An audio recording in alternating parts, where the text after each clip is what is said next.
Hello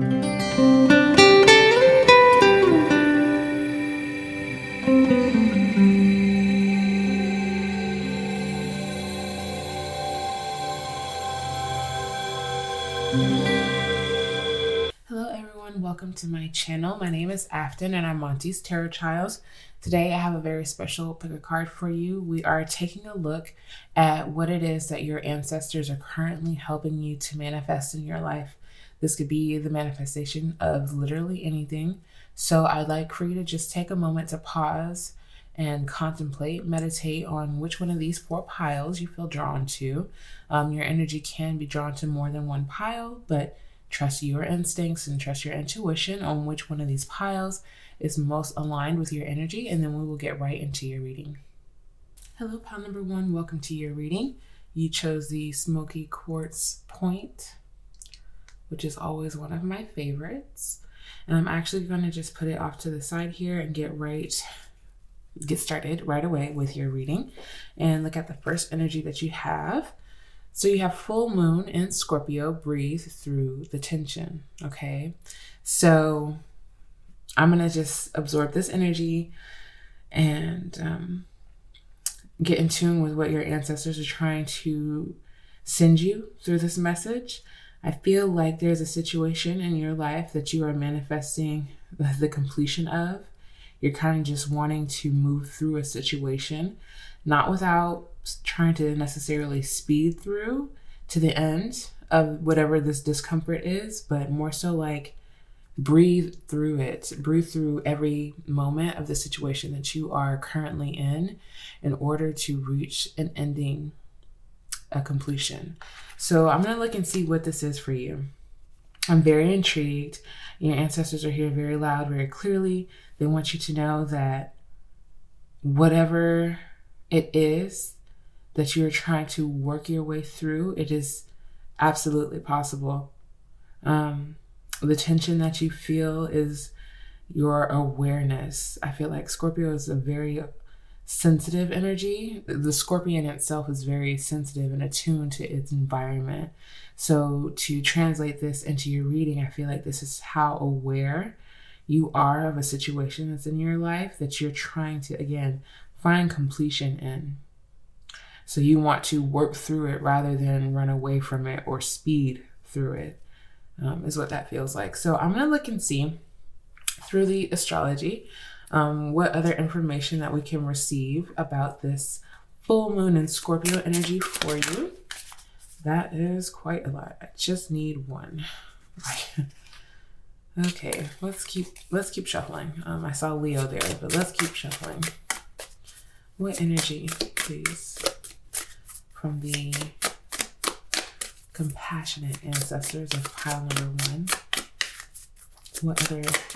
Oh, yes, 7th house and Chiron at the bottom of the deck. Yes, when Chiron is around, things can be a little tense because it just is addressing some things that we are needing to be aware of and to embrace in some way. You have the 7th house coming out as your main astrological energy that is here to support Scorpio. So some of you watching may have Scorpio over your 7th house, or you could have that energy replicated somewhere else in your chart as well. But the 7th house talks about relating and how we relate to other people and the really intimate, important, and close relationships that we have in our day-to-day life. So this could be intimate partners. This could be partnerships that are just very close to you, like family, friends that feel like family. But this also, the 7th house also can talk about best friends. It could talk about the person that you are married to or the type of person that you will marry. Astrologically, you can see that. But it talks about relationships overall with the 7th house. And so there is a tension, there is a tense pain point for you in regards to relationships and how you are relating to other people, where you are wanting to bring in more balance. I can see that here in the 7th house energy. And then I also see social awareness, which we were talking about, the sensitivities that you are aware of with the Scorpio energy here. Chiron at the bottom of the deck. This combination actually overall reminds me of a video that I saw recently. Sorry, pile number one, I can't remember when I saw this video or where, but it was talking about symptoms of trauma, and I can't remember how. I think they also connected it with ADHD, and how trauma has basically conditioned us to have these social habits where we recognize tension in another person before they communicate it to us, where we kind of like prepare ourselves for a blow up in some way, or a disagreement, or a really tense moment. And this is what this combination reminds me of with the Scorpio energy here. This could be something that is really intense for you, where you kind of, based on the environments that you've grown up in, you know how to prepare for someone else's reaction. Just with the seventh house being that supporting energy to Scorpio, I feel like that's the kind of energy that I get here. And with Chiron and healing at the bottom of the deck, I think your ancestors are helping you to currently manifest not healing from it, but a healing awareness of this habit that you have picked up over time.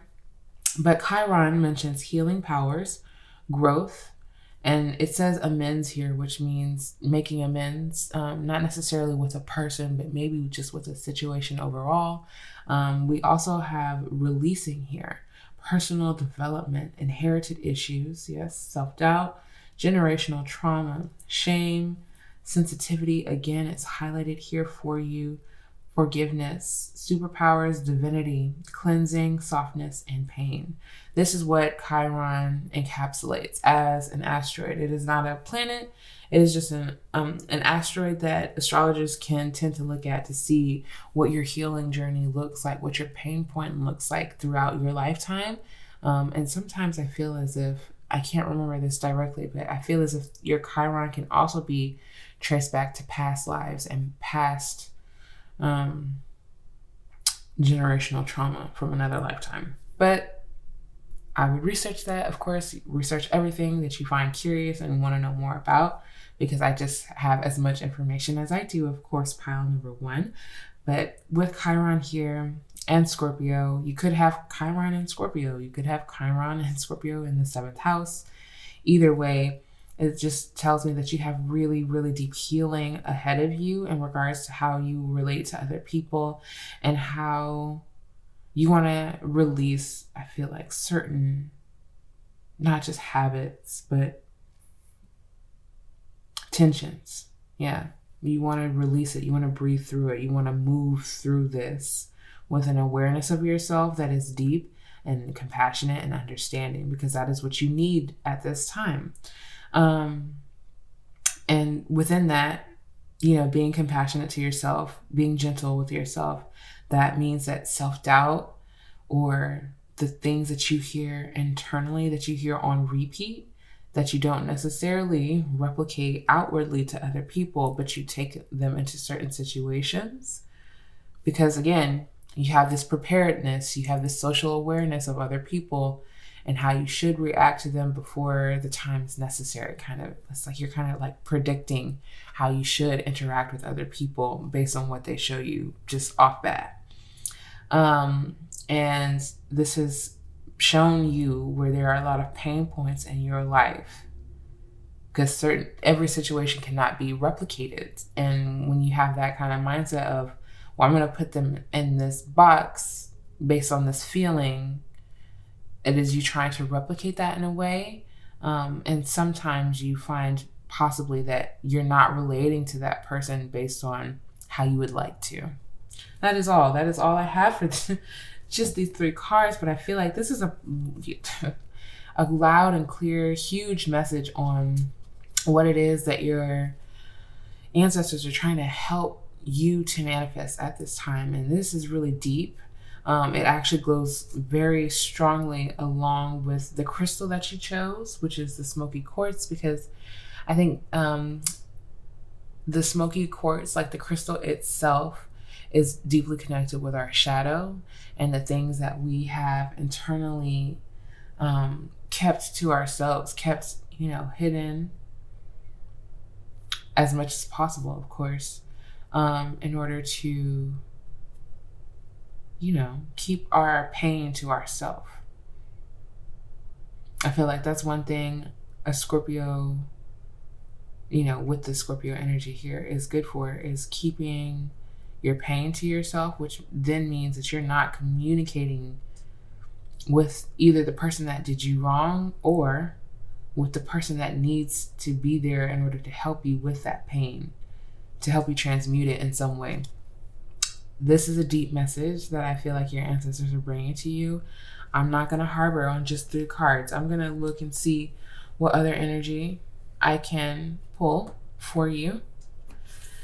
We're going to look.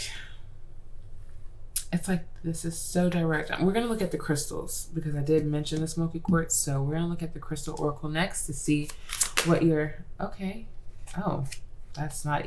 So for some reason, I still had the using this deck card in here. That's not even important. But underneath that, you had your actual card that wanted to be shown, which is Iolite with inspiration. And at the bottom of the deck, of course, Rhodonite with relationships. So I'm going to read it all. You know how it goes over here if you've been here before. This says, from the Greek word for violet, Iolite combines violet, your crown chakra, stimulating enlightenment, and indigo blue, your third eye chakra, activating inner vision and imagination. Iolite is a treasure from the muses, bringing inspiration and vision to your creative endeavors. Whether it is art, film, music, dance, or poetry, Iolite encourages you to let your inner artist emerge. And the affirmation says, I love to express myself artistically. I'm open to creative inspiration and I let it flow freely through me. So you are a very creative person, and I feel like your ancestors wanted to splash up the reading just a little bit from being too intense, too deep, too quickly for you, pile number 1, and to remind you of how inspiring and how creative you are to them. To be able to see you live in your creativity during this time, witness your creativity, is very inspiring for your ancestors, I do believe, on the other side. This is why they're helping you currently to manifest more creative outlets, more things that inspire you even to create your own in your own way. And this could translate very deeply, very strongly to the feelings that you have in regards to relationships, which came up at the bottom of the deck. We will get to it.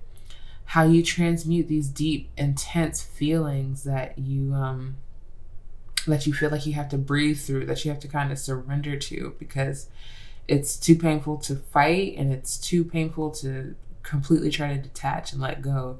So there's an in-between of surrender, just like having to just let it all go, because at this point I feel like what you really want to focus on is the things that inspire you. This doesn't mean that you don't want to focus on relationships or that's not a focal point for you to heal.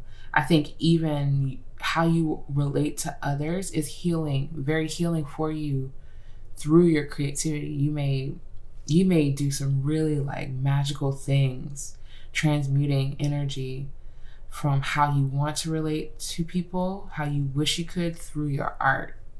Whatever art form it is, like they said, film, music, dance, poetry, writing, period, So relationship at the bottom of the deck, it says, or Rhodonite. Rhodonite is a pink and black love stone. That's so beautiful. The black in Rhodonite releases obstacles and blockages to attracting love. It clears negativity in existent relationships. Black is also the color of the root chakra, so it gets to the root, bringing emotional wounds and scars up to the surface to be transmuted with the Scorpio energy. The alignment, pile number 1, Your ancestors are very clear about what it is that you are manifesting at this moment. It says also the color black is grounding, so it can stabilize ongoing relationships. Yeah. The affirmation says, as I release old emotional wounds, it opens the door for me to embrace love to the fullest, period. So like I'm sensing strongly, I'm sensing that your creativity is like a portal.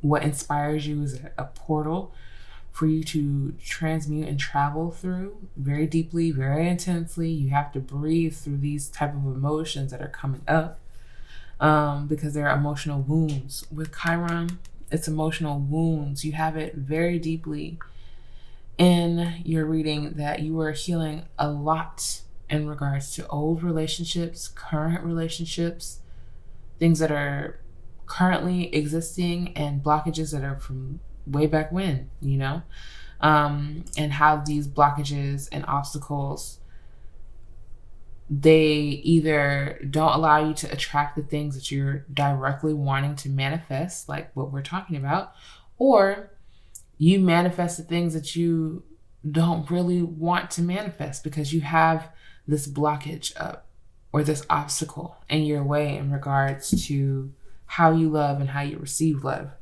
Deep message, pile one, like really, really deep message.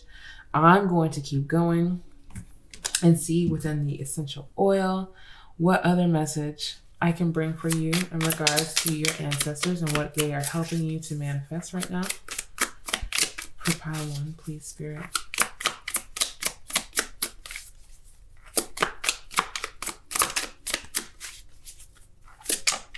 Thank you. Yeah. Very beautiful. So you have Magnolia with the keyword being amplified. Trigger statement, I can't get anything right. True statement, I'm in divine time. Harness your loving energy. Wow. And watch as one miracle unfolds after another. Wow. It's really all of the loving energy that I feel from this reading for you. Your ancestors know that you have a big heart. They know that you love and that you have it within your energy. You, first of all, both of these cards are green, stimulating the heart chakra, but also we have the crown chakra and your third eye chakra being highlighted as really important. But you are being asked to like amplify the energy that you feel as if you have to breathe through this tension, not to say amplifying, the negative aspects of it, but amplifying the energy that you feel that is fueling you almost. We don't have the solar plexus chakra or the sacral chakra, which that can really, when you feel something, sometimes, you feel it in your gut, you feel very reactive. But I feel like it's your heart chakra that is lighting up, that feels not only tight, like in your chest, but like almost like you could burst into either laughter or tears at any moment. It's like amplifying that, charge that energy, harness that energy, and watch as miracles unfold one after the other. Miracles and relationships, where you thought that you would never be able to connect in the way that you wanted to, authentically, deeply, without fear or, pain trying to replicate itself. Also, this part about I can't get anything right as the trigger statement, I feel like there's some deep concern and healing around you feeling as if you fail in relationships, failing relationships in a certain way, either failing yourself in relationships or failing another person. The situation can be however, but I feel as if your ancestors are here helping you to manifest the idea that everything is in divine time. Every choice and decision that you've ever made leading you up to here, watching this reading and being encouraged to continue to breathe through the tension instead of, again, doing what I feel as if is an alternative to this, which is running away, not being present in the awareness of yourself emotionally and the pain that still exists. You are literally, you've gotten to this point, and I feel like you are being encouraged to continue to express love in the way that you feel it deeply without barriers that hurt you, without the things that you use as armor, keeping you from expressing your love authentically, deeply, and very vulnerably. Wow, this is so deep. You have protective energy at the bottom of the deck with the keyword being immune. Trigger statement, I am not safe. True statement, I am secure. Fill any areas of energetic weakness with strength. You can walk easily knowing that you are safe and protected. Okay, so because this is at the bottom of the deck, because we have such intense energy out, pile number one, this is, again, as I mentioned at the beginning, when you were picking the pile and the portion, this is just for spiritual guidance. But if this trigger statement, reaches you deeply and you do not feel safe and in a specific environment in regards to any relationship in your life, find your safety emotionally, physically, whatever that may be. Find your safety and trust your instinct when you know that you feel safe versus, just a card telling you that you are secure. Make sure, and those who get it, get what I'm trying to say. If not, yeah, that's okay. But at the bottom of the deck, you do have an immunity to the negativity that you're trying to purge out of your life. You're trying to release it. You're trying to let it go. You're trying to breathe through it. Breathe through the releasing of it, because when certain things have been with you for a while, you kind of also become immune to it. You build a tolerance for it. You excuse it in a way. And I feel like this is what you're moving out of, what you're manifesting the releasal of. Please, Spirit, for pile number one. Yeah, let's keep seeing what the message is here for you and what your ancestors are helping you manifest at this time, please, Spirit. Pile number one. What are their ancestors trying to help them to manifest right now?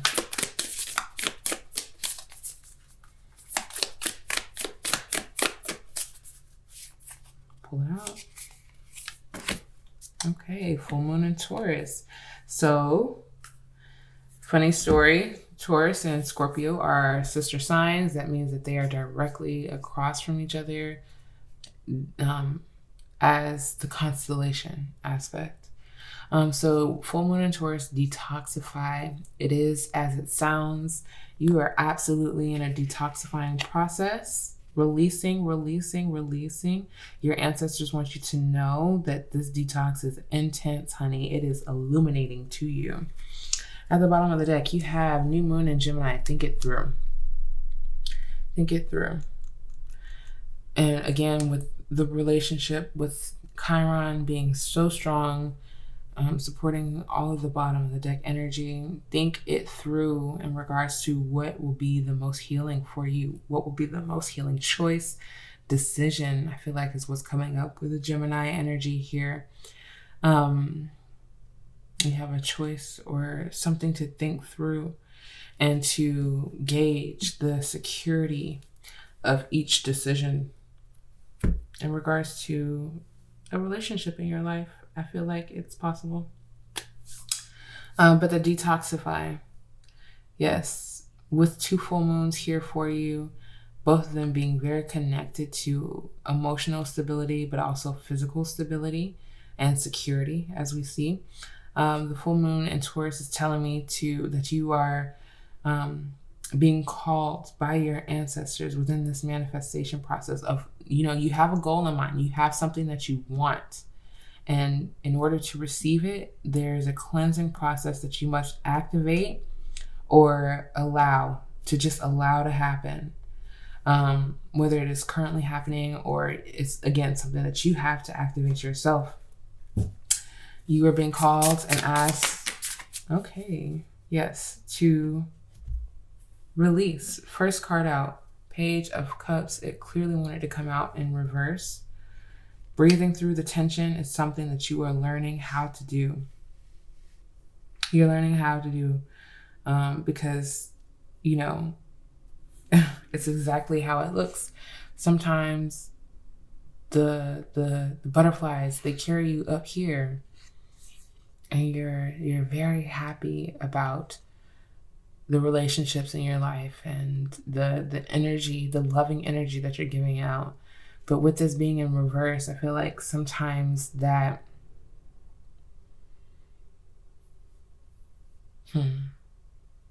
I feel like, okay, this is two different ways for many different people. Sometimes this is about you hoping that relationships will be the way that you imagine them to be. And again, there's some part of you that is not necessarily showing up halfway, or not halfway, but authentically. There's a part of you that does not trust it. And so with the Page of Cups being in reverse, you're learning. You're in a learning stage that is tense because you have a lot of bottom of the deck energy saying that there's a lot of healing and emotional wounds that you're trying to address and be aware of, and try to witness how they make you react to other people, because you have had real situations that have been really emotionally difficult. Your ancestors are not taking that awareness away from you. They're deepening the awareness for you to know that the way that you are interacting emotionally present day, it has a foundation and it has a root that you are trying to get to, that you're trying to learn and understand more about. It's tense. This is an intense reading. You're the first pile, out the gate. And I feel like because this reading is so intense, I'm going to take a break after you and really regain my energy for the next pile. Don't know why I was called to mention that, but it's like, this is how deep it's really getting energetically for me, the reader. The Page of Cups is telling me that you are a student of love. You are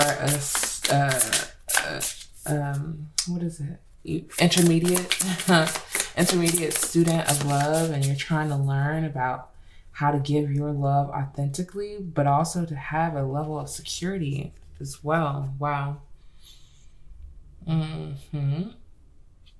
Yeah. If you are looking at the screen with me, pile number 1, this is the energy that has been drenched all over your reading. Of course, with Chiron being that supportive energy to kind of soothe the scars of the past, it's still very much present. It's still very much so present, and it's valid. I hope you know that people aren't walking around squeaky clean, like emotionally. We go through things, and some people choose not to detoxify from the past. They choose to continue to move forward with the same emotional understanding that they had based on when the trauma occurred. And that's as far as their understanding and awareness got. And I believe you, pile number 1, came to this reading to witness a different way of handling emotionally difficult, painful things. And a part of that, with the Gemini energy being at the bottom of the deck, again, think it through, and the Page of Cups here being a student, someone who can learn from even the most difficult situations, even the most difficult relationships. Wow. Your cards did not come to play with you. Your ancestors did not come to play. You are manifesting something that goes deeper than DNA, that goes deeper than emotional history, whether this be a friendship, because you had the 7th house. So this is relationships. Whether you have kids, whether it is anyone who relates to you, who knows you personally, who wants to try to know you emotionally present day. And I feel like depending on how intuitive the energy is around you, they can sometimes pick up on when you are speaking, because swords can talk about speech or thought. When you are speaking or thinking out of pain and not necessarily out of the love that they know that you have within you, that you have access to. The 10 of Cups tells me that you have someone or will have people around you emotionally who, yes, 3 of Cups. Yeah. Who are around you, supporting you, walking with you. You are not by yourself emotionally. Mentally, it may feel like it. But I feel like, you are learning, you are coming to the conclusion that everyone's not the same. Everyone's not the same. People will do some, excuse my French, there should be no children watching me. People can do some fucked up shit. Pile number 1, you're aware of it. You know, you feel it deeply. Again, the 3 of Swords coming over the 7th house, the people closest to you have caused you the most pain in the past. That's why you don't like them getting too close with the Scorpio energy. What's the saying? Fool me once. That's it for a Scorpio. Like, you only have one time to try to fuck over a Scorpio. Again, excuse my French. So with the 10 of Cups and the 3 of Cups here, it's like, what? Safety and security around people emotionally, where I can be vulnerable and creative and show my goofy side, my inspired side, my excited side. Because it feels like the Page of Wands here being upright versus the Page of Cups. You have an inner child, a childlike side of you that you don't like to show to other people because it makes you feel vulnerable. It makes you feel vulnerable. Whether, trauma happened as a child or not, that inner child within you still feels very sacred and special. And only a select few have been able to,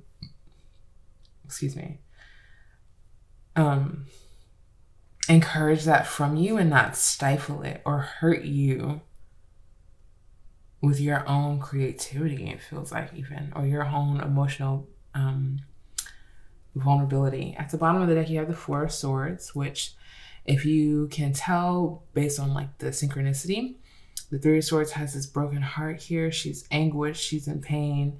And then in the next, the 4 of Swords, she's healing from it. She's mending herself. She has mended her heart as much as she can salvage. She brought those pieces back together, the pieces that she thought were done for. And she's mended as much as she can. She's probably going to still work on it. There's more to work on in this, mentally and emotionally. Mentally, Swords, and emotionally. There's still more to work here.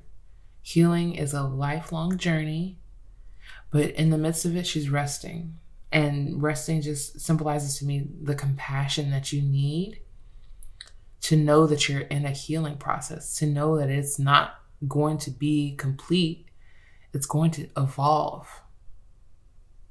And that there is strength in evolvement, not just transmuting and, oh, I don't need to detox anymore. I don't need to cleanse anymore. This situation is clean. It's like shoes or a car. You go to a car wash, you wash the car, you start driving around, it gets dirty again. It's a process. There's upkeep that occurs emotionally that needs to be a part of it. And some people call it self-care, honey. I call it just your awareness, your emotional healing and awareness of that. So this is a deep ass message. And for some reason, your ancestors, they like to cuss. They like to use colorful language, pile one. So I'm going along with what they have going along. I'm going to shuffle just a few more cards. Astrologically, I want to get more energy out and see what else it is that Venus at the bottom of the deck. She's so beautiful. They are so beautiful.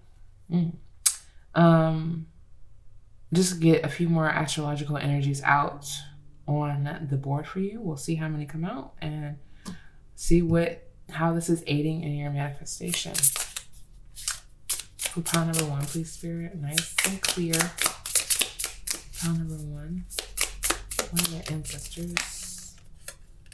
Helping them to manifest. Okay, Tara. And Virgo. Okay. I'm going to do a few more. Tara, I believe, is another asteroid coming out within your reading. And based on what I can see in the depiction, I don't know much about this asteroid, but there's something here about a bounty being blessed in your life.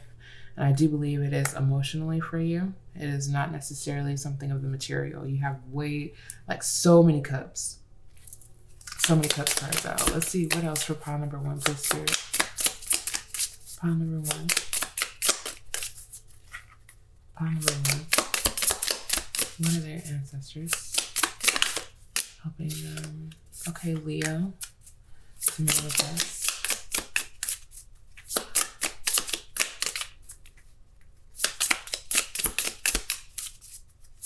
One more. Just one more. Oh, no. Just one more, please, Spirit. Okay. Sagittarius. Okay. So lots of energy. Jupiter, Sagittarius ruler, traditionally at the bottom of the deck. But lots of astrological zodiacs. Love that for you.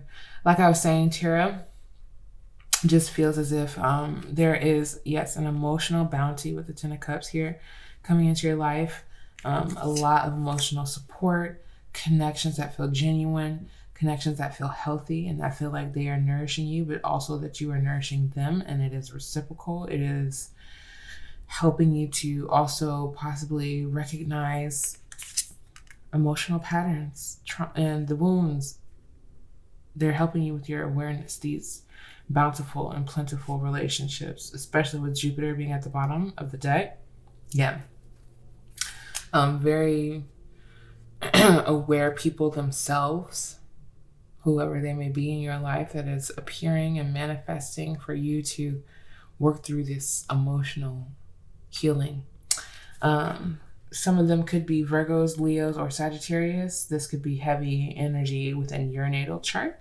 But overall, I do see with the Virgo and Leo coming over the Page of Wands and the Magnolia, and inspiration, I feel like you are being recognized, yes, with the Leo energy, recognized for some kind of creativity that exists in your life, that you are very detail oriented about. Like, you really give attention to detail to what it is that inspires you, and it makes you feel very authoritative creatively. Like, yeah, you're definitely open to learn, create on a whim, do something for the first time and see if it works out. But also it gives you a lot of almost control, I feel like, over yourself, especially when you don't feel like you have it either mentally for emotional matters. You definitely have it mentally, but for emotional matters, it may feel a little muddy where you feel authoritative over that. So with Virgo energy, yes, you paying attention to details and that being recognized, or you being very philosophical within your creativity, bringing a certain level of spiritual depth to it. will also bring you some kind of recognition. But you having Sagittarius and Jupiter's energy here, just, go for the things that inspire you for sure. Be inspired to learn about something or to think about something in a new way. That's definitely Sagittarius energy encouraging you to do that. And this is what your ancestors are helping you to manifest in your life right now. Pile number 1.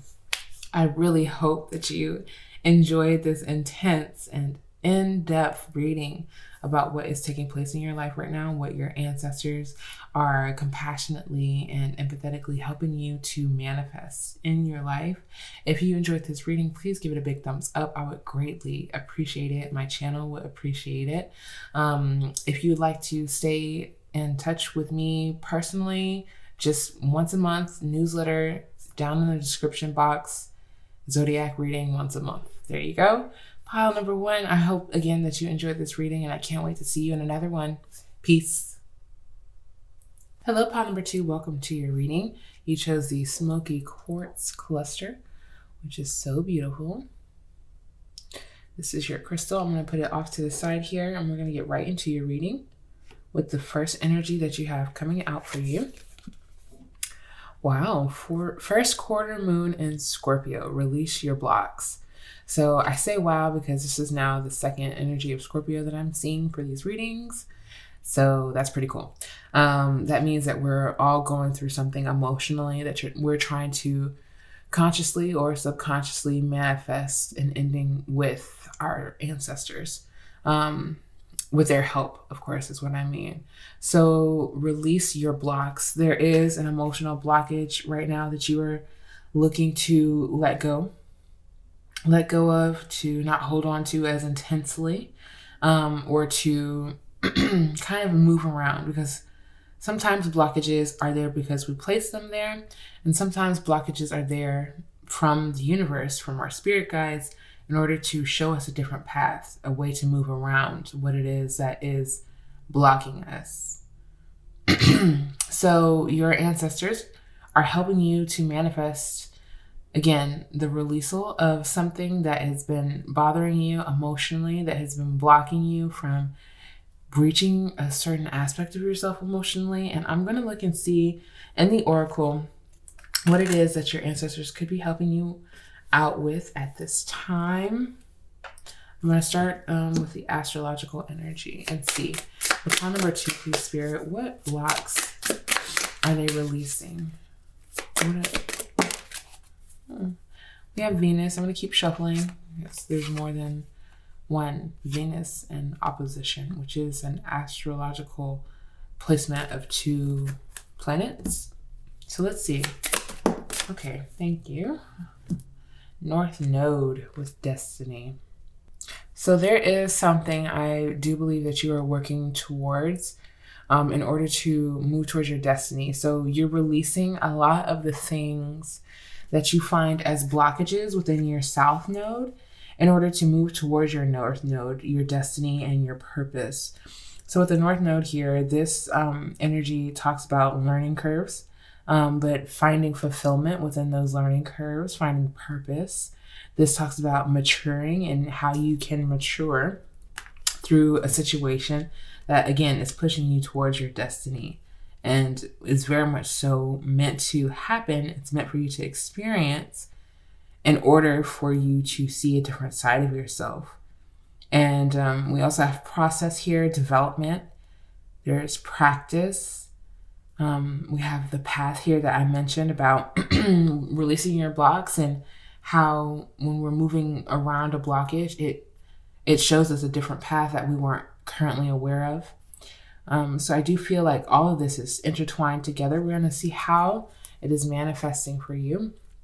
Of course, we have allowing at the bottom of the deck with the semi-sextile, another placement between planets and how they communicate with each other within your natal chart. And so this energy encourages you. This allows you to see the potential in certain situations. It gives you clarity and also hope as well. This talks about how there's an intuitive, process to allowing certain things to happen. cycles, growth, realizations, and rewards. All at the bottom of the deck with the semi-sextile for you, pile number 2. This just tells me that there is an encouraging energy around you, just trying to support you as you redirect in a way. Because if it's, I'm not sure of the entire situation just yet, but if there's something that is blocking you from achieving something, that means that there's another path opening up and that you don't necessarily have to try to force it or to make it work based on an outcome that you are expecting or hoping to have. So you are in this allowing stage, allowing energy to transfer, to transmute even with the Scorpio energy here. And you're trying to release something about either control being a block or expectation being a block of how this is supposed to take place. It is a journey for you with the North Node here. It is a journey, a lifelong practice. It feels as if that you are trying to build in your life because of something emotionally. I wanted to figure out why the Scorpio energy is here for you. Some of you could have North Node in Scorpio as well. Let's see what else the Oracle wants you to know about this so I can gain more clarity for you, pile number 2. What is their ancestors? What are their ancestors currently helping them to manifest? Please, Spirit, more clarity on this reading. Thank you. Oh, okay. So you have, I'm going to probably butcher this, Turritella agate, I think so, as your main energy. And then you also have Chrysocolla for sound healing at the bottom of the deck. I'll read both of those for you, pile number 2.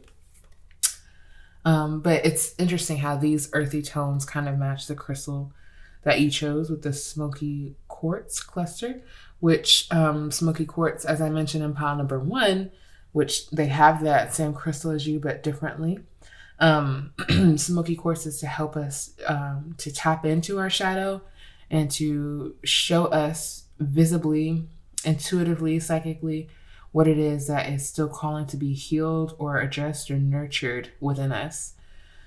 But so for the boundaries card, it says Turritella agate has small shells embedded in the crystal. Wow.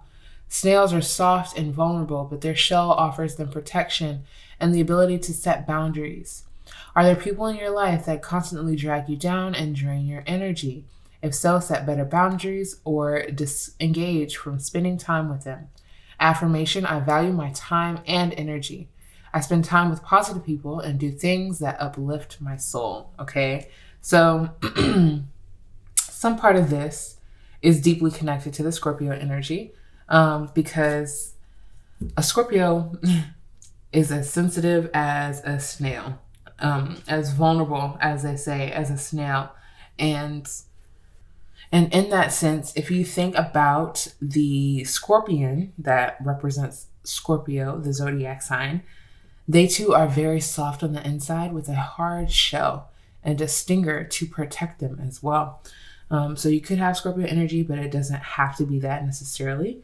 It could even be Cancer, because Cancer has that external hard shell, soft inside as well.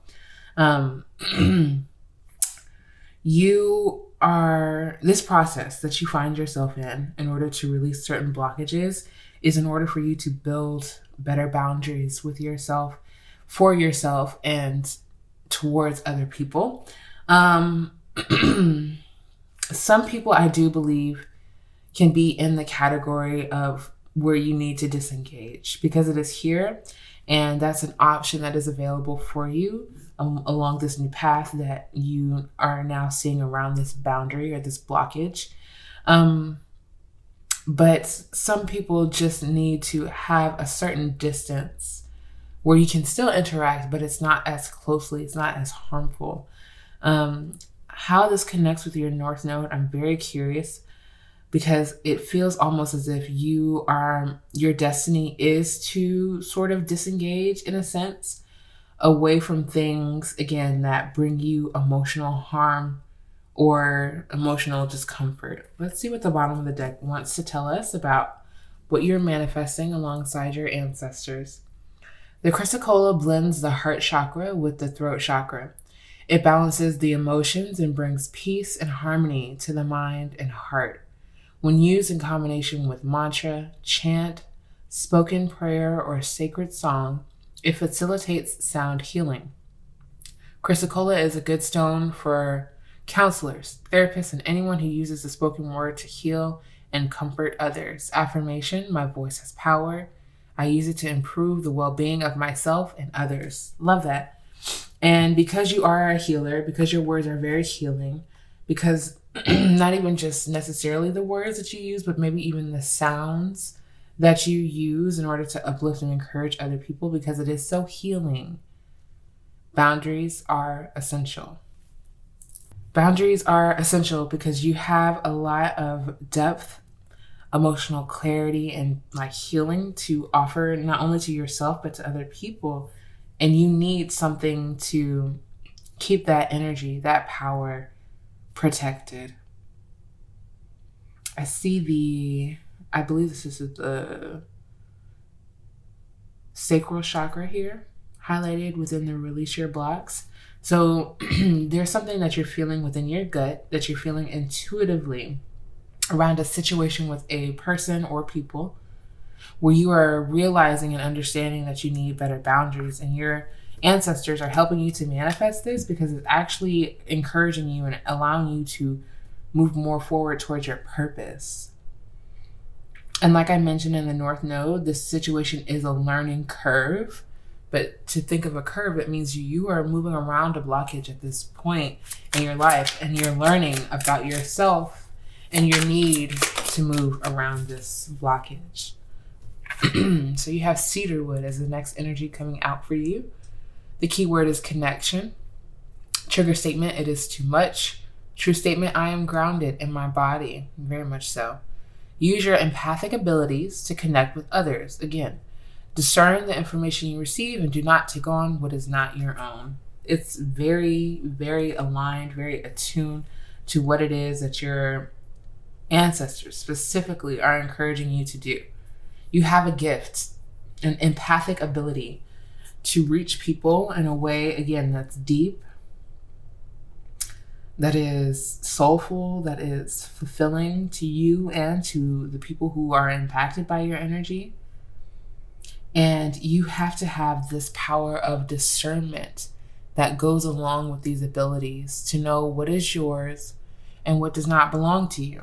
You cannot have the things that don't belong to you coming along onto this broader journey of self-discovery and reflection, because you're not necessarily discovering what is authentic to you. You're just discovering what you heard or how you think it should go or how you should be, if that makes sense. So when things feel like it's too much, that you're holding on to too much emotionally, there is a greater purpose in order to get you to ground yourself within your body and analyze and observe what belongs to you and what deserves to have a boundary in between you and it, because you know that it does not belong to you. At the bottom of the deck, you have tension. So if you were called to number or pile 1, this is just an encouragement to watch what it is that you have already intuitively felt drawn to. If not, don't worry about it. But tension being at the bottom of the deck is echoing what some themes of what pile 1 was going through as well, with the keyword being release. Trigger statement: I have nothing left. True statement: I nurture myself. Yes. Dear one, it is time to settle. Create a sacred space where you can be. In that place of rest, healing will unfold. So you do have a lot of emotional healing, energetic healing, it feels as well, that it's going to help you to strengthen your boundaries, but also release a lot of tension. A lot of tension. But all of this energy that you feel is pent up within your body, within your system, is bringing you closer to healing.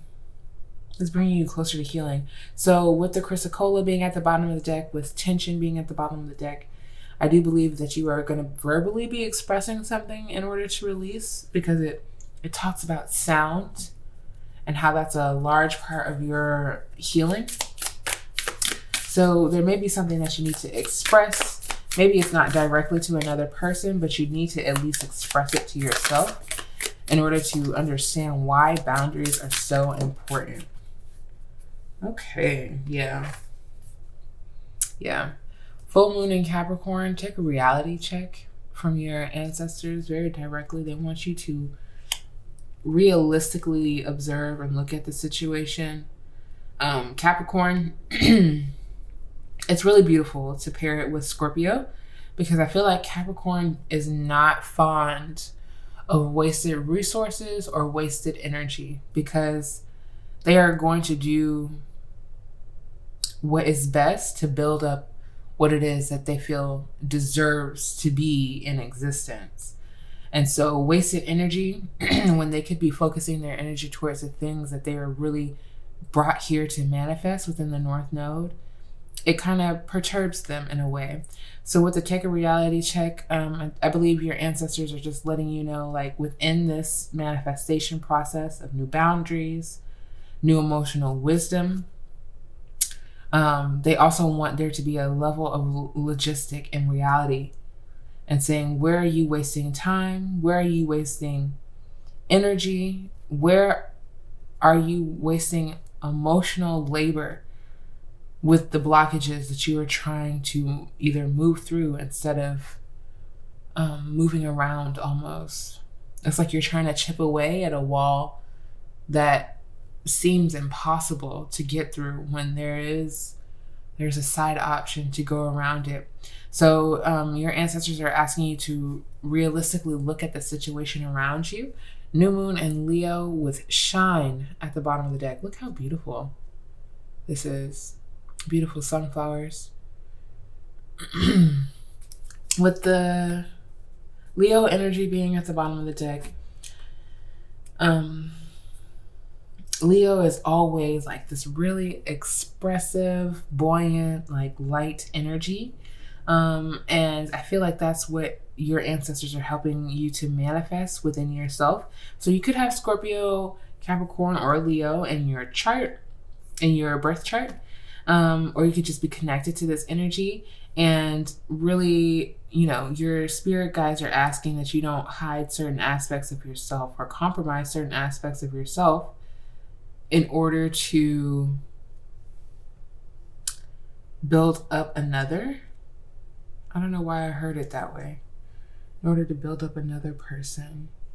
But with the trigger statement being that loud and clear, it's like when you have that kind of mindset of like you want to do anything and everything to encourage another person to the point where you're trying to manifest a new life for them or a better life for them, that is too much for you to carry. It's too much for you to carry.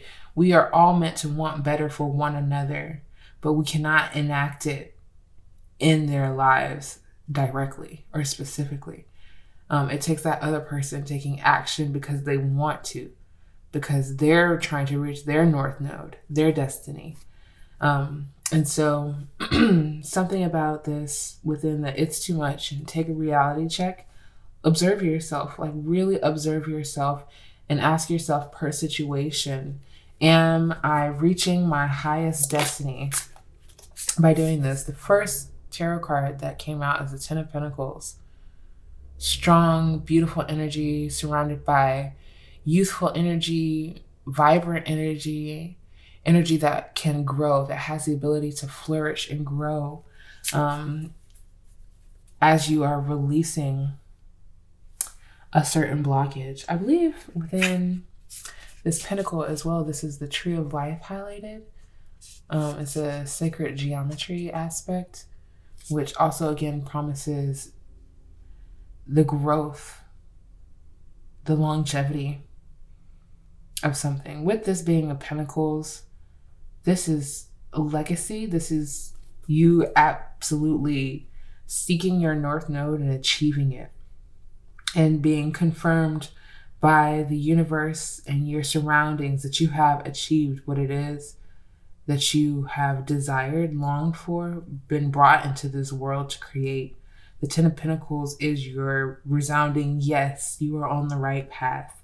You have put all of this work in order to release the things that you needed to release, in order to move forward and achieve with the Capricorn energy here. Scorpio and Capricorn, they're both achievers, but in very different ways. Scorpio needs to be secure. It needs to feel security, have it, know what it is for them specifically. Capricorn can see that, and that doesn't have to always be tangible. For Capricorn, it more so does. It has to be tangible. And that is what the Ten of Pentacles shows me, is that you're working towards a tangible manifestation that is placing you in your purpose. And with the Ten of Pentacles here, and I'm looking and honing in on the word practice, it's like you are still in this practice phase, whether you are set in your career, set in your life, whether you have lived a lot of years and you feel established in any way, you're still in a practice phase because you're learning about what builds the stability, what keeps it going, what makes it feel alive and reactive to you, not just stale stability, if that makes sense. More so like when you put effort in, things continue to grow. And when you rest, still things continue to grow and evolve for you. If that makes sense. Pile number 2, you have the King of Wands. Yes. And I think that's also why I felt like the Ten of Pentacles was a practice energy, because the King definitely tells me, like, you know your energy. That's why it's so clear when things aren't aligned. You know you're empathic, you know your energy, and you know you have the capabilities of absorbing what other people are processing in their life, what they're processing about their own purpose as well. So the King of Wands tells me that there is very little that can sway you. And of course, with the Lion here, Leo's energy shine. The King of Wands tells me that you're shining. You're like, with this new manifestation in your life. Wow, the Sun. Just wow. I'm going to keep all of them because we were just talking about Leo. Heavy Leo energy out here. Again, it could be definitely in your chart. 8 of Wands and the World card. We're going to keep all of them.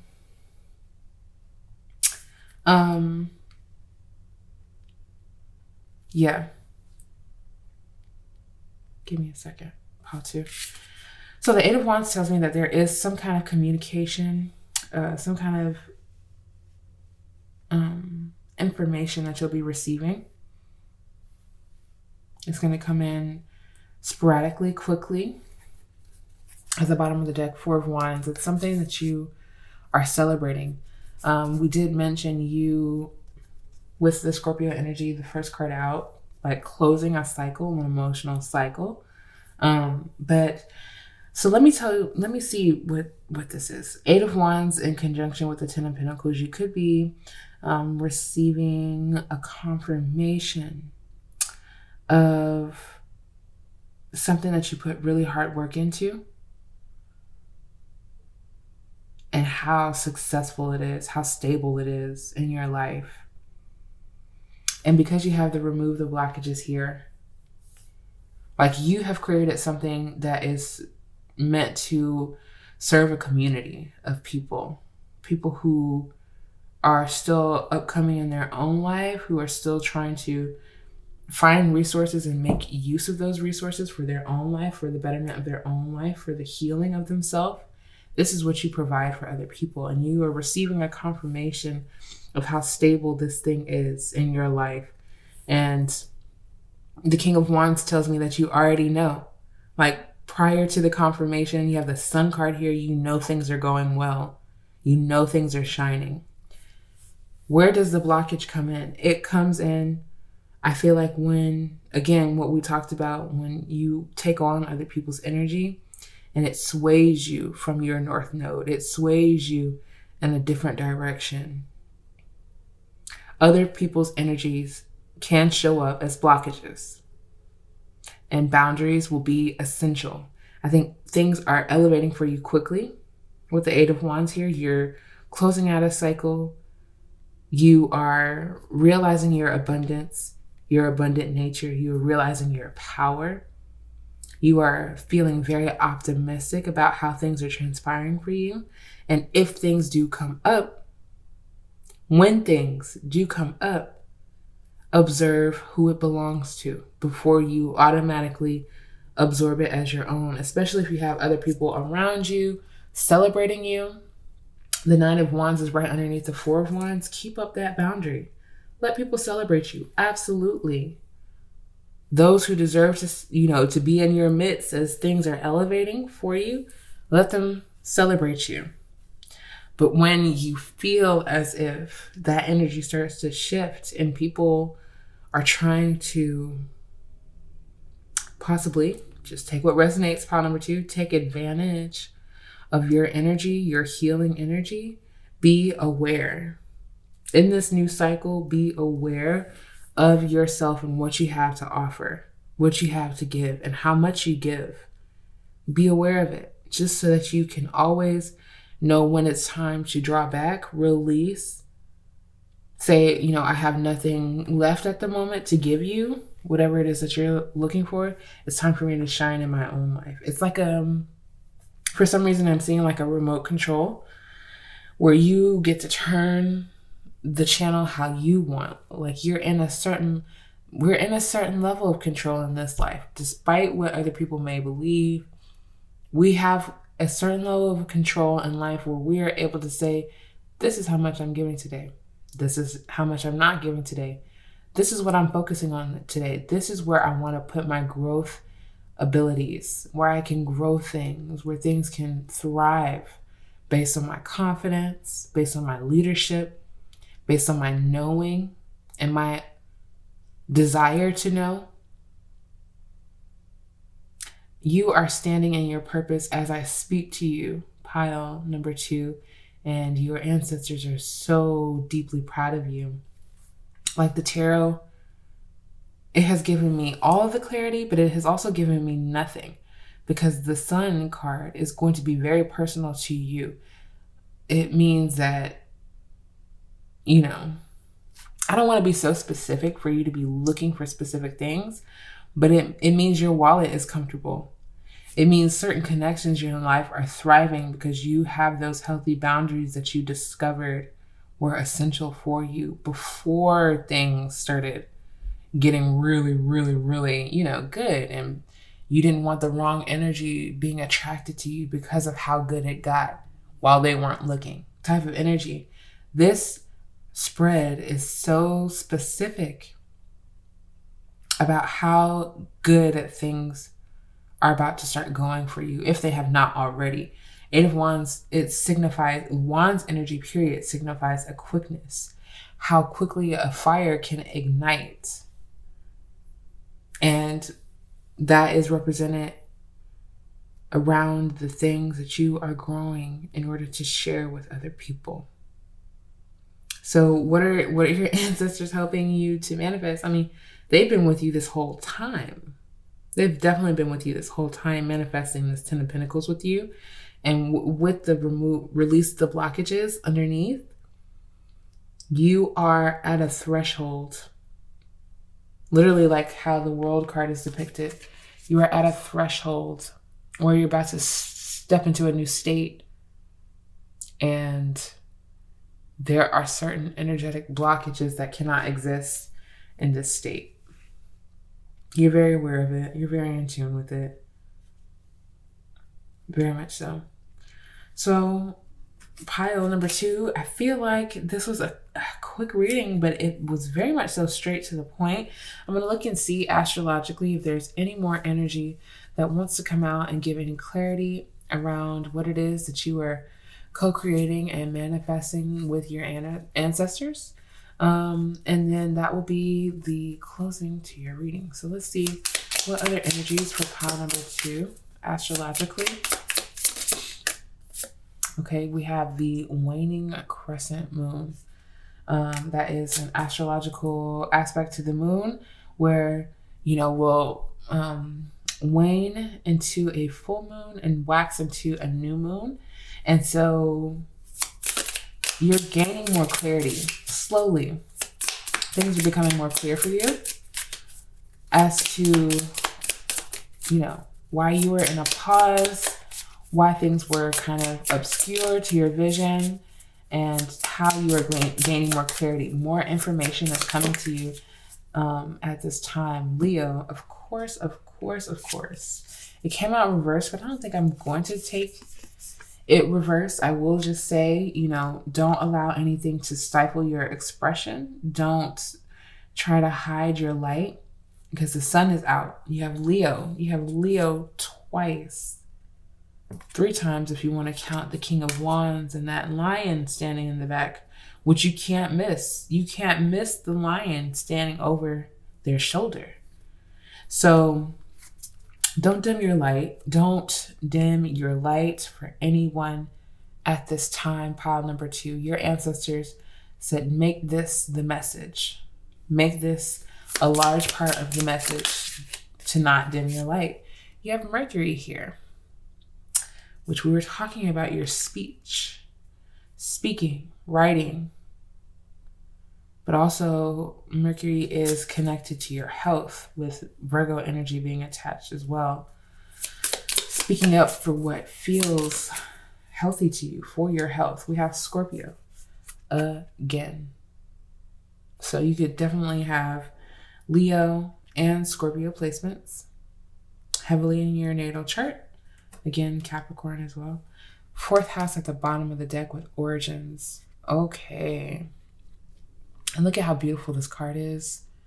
How it depicts a home that is well lit. So I feel like you are discovering your origins again. You're getting to the root of something definitely emotional, definitely transformational in your life. And I think you're communicating about it for sure. Speaking with your community, sharing with your community, shining a light on what has been difficult for you emotionally to release and let go of. You're sharing about your tension. You're sharing about your celebratory moments as well. You're kind of over stifling yourself is what this feels like. And this may have been how it started for you, where you just felt like, I can't say what is best for me. I can't say what works for me, what feels healthiest to me, almost because it feels like I would disturb another person's emotional state or emotional peace. And sometimes, pile number 2, like depending on the situation, sometimes you just have to be that disruptor. I don't know where that's coming from, but you are definitely taking a look at where this is rooted for you. What is the cause of your stifling manners, where you don't feel like, you're the first one to, tell people what you're celebrating about yourself or your achievements. You are an achiever. Speak on that. Speak on what you have practiced. Speak on what you have learned just based on things not going your way or going your way. Speak on the good things that are coming into your life as well, because that will possibly encourage other people. But speak on the boundaries that it took for you to get to where you are. Boundaries are essential. How to build them, how to nourish them. It's individualistic, but I still feel like you can show people a way, an example of how you did it yourself, not telling people, this is the way to go, this is the way to be, this is the only way, but just saying, this is how I achieved what I achieved. This is what I did for myself. I wanted to share it with you because I wanted you to see that it's possible if you didn't think so. Do not be afraid, pile number 2, to shine your light. It's the key message that your ancestors wanted to bring you at this moment. They're like, yeah, you already know what you're manifesting. You already know what you're doing here. You very much so do. So how can we build on it? How can we keep it going? How can we keep it running? How can we keep you moving forward instead of getting to a block and saying, oh, this is it. This is my downfall because I can't even conceptualize where to go from here. And your ancestors are like, we're manifesting another path for you to go around this blockage. Of course, I do want to just quickly mention going past the blockage is not necessarily bypassing. It would only be bypassing if you do not emotionally address what it is that is blocking you, okay? There has to be an awareness in order for you to release the tension, release the blockage. You have to be aware. Bypassing is something completely different than finding a new path around what it is that keeps you feeling stuck, either creatively, emotionally, or everything in between, okay? Pile number 2, I hope that you enjoyed this reading, this in-depth reading around what it is that you are co-creating and manifesting with your ancestors. If you did, please give it a big thumbs up. I would greatly appreciate it. The channel would greatly appreciate it. And I would love if you would, consider joining my newsletter. I will have it linked down below where you can access a monthly zodiac reading just to let you know what is going on for the energy of the month. And, from there, I would love to see you in another reading. Pile number 2. Peace. Hello, group 3. Welcome to your reading. You chose the beautiful Tiger's Eye crystal. So gorgeous. I'm going to put this off to the side here, and we're going to get right into your reading with the main energy to see what it is that your ancestors are helping you to manifest currently. And you have the last quarter moon in Cancer. Take a breather, okay? So what this feels like to me automatically is that I feel as if your ancestors are opening up a pathway, an opportunity for you to take a breather, to literally take a break. Some of you, because Cancer is opposite of Capricorn, it is directly opposite of Capricorn, you are definitely someone who is focused on achieving, focused on making things happen in your life, focused on stability and comfort. And for Cancer to be coming out, it's saying that it is time for you to take a breather, take a moment to rest, take a pause in some way that will be emotionally satisfying for you, but also I feel like almost physically satisfying for you as well. So I'm going to look and see what the energy is astrologically that is surrounding this message for you and how your ancestors are helping you to manifest something in your life right now. Pile number 3.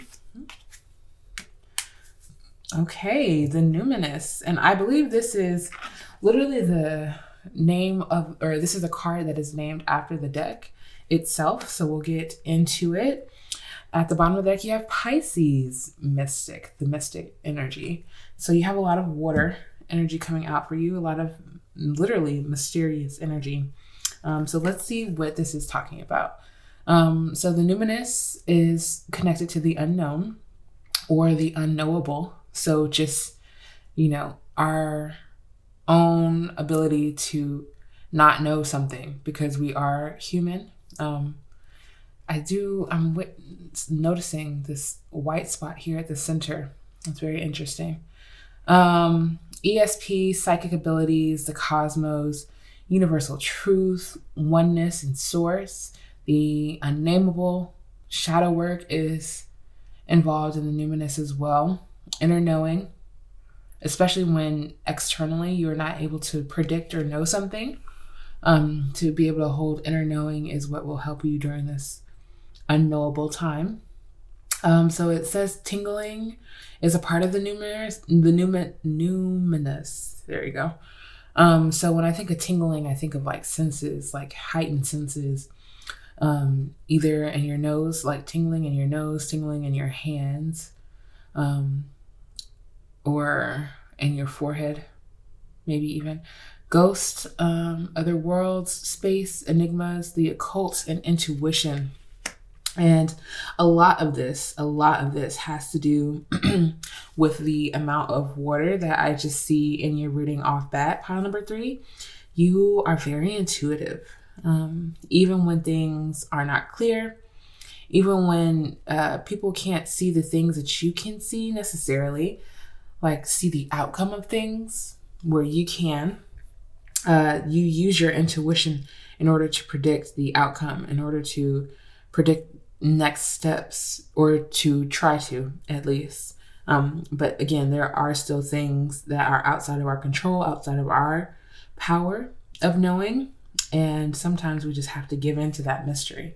But with Pisces being at the bottom of the deck and it being the mystic, Pisces is an energy that some may say will handle the mysterious, the numinous, better than most, because they just exist in that realm of imagination.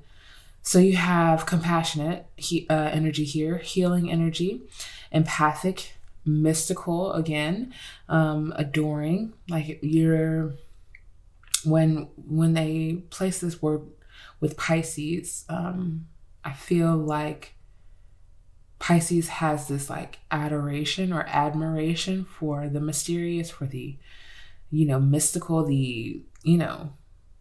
it's like sometimes how I see Aquarius when they're very quirky, but this is like a deep spiritual, watery, quirky kind of energy. You have magical, dreamy energy, enigmatic energy.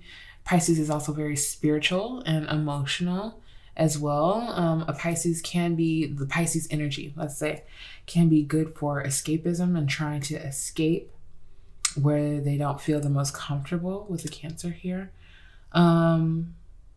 So with Pisces being at the bottom of the deck, I think it's just supporting you. We're here to say that you are being supported mystically with your curiosities and the things that you are trying to not just manifest, but experience within your imagination. I'm going to get more information, but focusing on these two cards here, taking a breather, you may be trying to, again, accomplish, achieve, figure something out. And this take a breather energy is telling you to not try to force anything, not try to force the flow, but really surrender to what is taking place around you. And what I can see that is taking place around you currently is very magical. It's very mystical. It's almost unexplainable. But I'm going to look and see what else your spirit guides, your ancestors, want me to relay within this message. Using the crystal oracle, please, Spirit. Thank you. Okay. I believe I actually saw this card specifically when I was shuffling for your reading. But you have the carnelian, and some of you could really be drawn to this crystal at this time. And the carnelian is connected deeply to our sexuality. So this card says, carnelian is associated with the second chakra and corresponds with sexuality, pleasure, and desire. It balances sexuality and can help people heal from sexual abuse and trauma. Carnelian promotes a greater sense of self-worth, confidence, strength, and deservability. The second chakra is located in the womb area, and as such, carnelian stimulates both procreation and artistic creativity, which we were talking about with the Pisces energy. The affirmation says, I honor my body and embrace my sexuality. I allow myself to have pleasure and enjoyment. So this is going along with the Cancer energy actually really well, especially listening to that affirmation. Pile number 3. So I think right now at this time, it's important for you to take a breather in order for you to get deeply in touch with your sacral chakra. This is in regards to not only your sexuality, but your confidence, your self-worth, your value, how you're valuing yourself. And if you've ever heard the saying of be careful who you are intimate with, because that person holds energy. And when you are intimate, that is a exchange of energy. And thus you are taking on someone else's energy. That's what is popping up within this carnelian for me as well. So that may be a direct message for some of you But with the carnelian and the take a breather, I think this is a great time to, again, get in touch with your senses. That is for some reason coming out very strongly within your reading specifically. Taste, touch, smell, feel, or that's touch. So all of those your five main senses, getting in touch with that in order to help you withdraw and relax and let go of any tension that you may be feeling. At the bottom of the deck, you have zebra stone with more balance here for you. The zebra stone says it contains the black and white colors of the zebra. Black is the color of the earth plane, and white indicates the spiritual realm. For light workers, it helps balance living a spiritual life on the physical plane. Like the horse, zebra, interesting. Like the animal, I'm sure they were trying to say, zebra stone assists you to be balanced and sure-footed and to work in both realms while remaining stable and poised. So that Cancer Capricorn diagonal energy is very much strong here at the bottom of the deck, talking about you having a balance between very much so spiritual things, very much so mysterious, like very mysterious energy, and also that Capricorn energy of accomplishing and making things work in the physical realm. The affirmation says, I balance living my physical life with my spiritual path. That is absolutely what your ancestors are helping you to manifest at this time. So a lot of you, again, could be very ambitious, very focused on goals, especially during the time that I am recording this reading. It is the end of 2022, and people always have goals coming into a brand new year. And you are the type of person to always have goals. I don't believe it's just like, oh, it's this time of year trying to start making up goals that I may or may not accomplish or achieve. It's like, no, you are an achiever. It's very clear in like the undertone of this message. And so coming into this new year, or whenever it is that you're watching this reading, pile number 3, I do believe that you are trying to balance, what do they call it? Work-life balance. I think this is a large part of your reading at this time. And ironically enough, your life, the life portion of that balance is deeply, deeply spiritually connected to something. I'm going to look and see what all of this mystical energy is for, because we had it right out the bat. I do believe that as you are taking a breather, as you are manifesting this ability to take a break, or something about easing yourself, easing your worries, easing your responsibilities, you are going to be leaning heavily into your spiritual practice, learning about your psychic abilities, learning about how you can use your psychic abilities to heal as well, quite possibly emotionally, but getting deeper connected with your spirit guides, your ancestors, and, you know, the source of all life. You are tapping into your intuition in a different way. With the carnelian energy here, I'm sensing a lot of body movement as well. That's how a lot of sensual energy can be released or received, is through dancing, sensual dancing, body movements, just to release any blockages within your sacral chakra. Yeah, let's see what else we have for pile number 3, please, Spirit. Oh, very excellent, very excellent. We have the energy of soothing at the bottom of the deck, which goes along with Cancer's energy so beautiful, so beautifully. That's why I was sensing ease. I love when your spirit guide, specifically pile number 3, speaks so directly. But your essential oil card is massage, which I'm sure a lot of you could use right now, especially with the sexuality here and the sensual energy, the Cancer energy.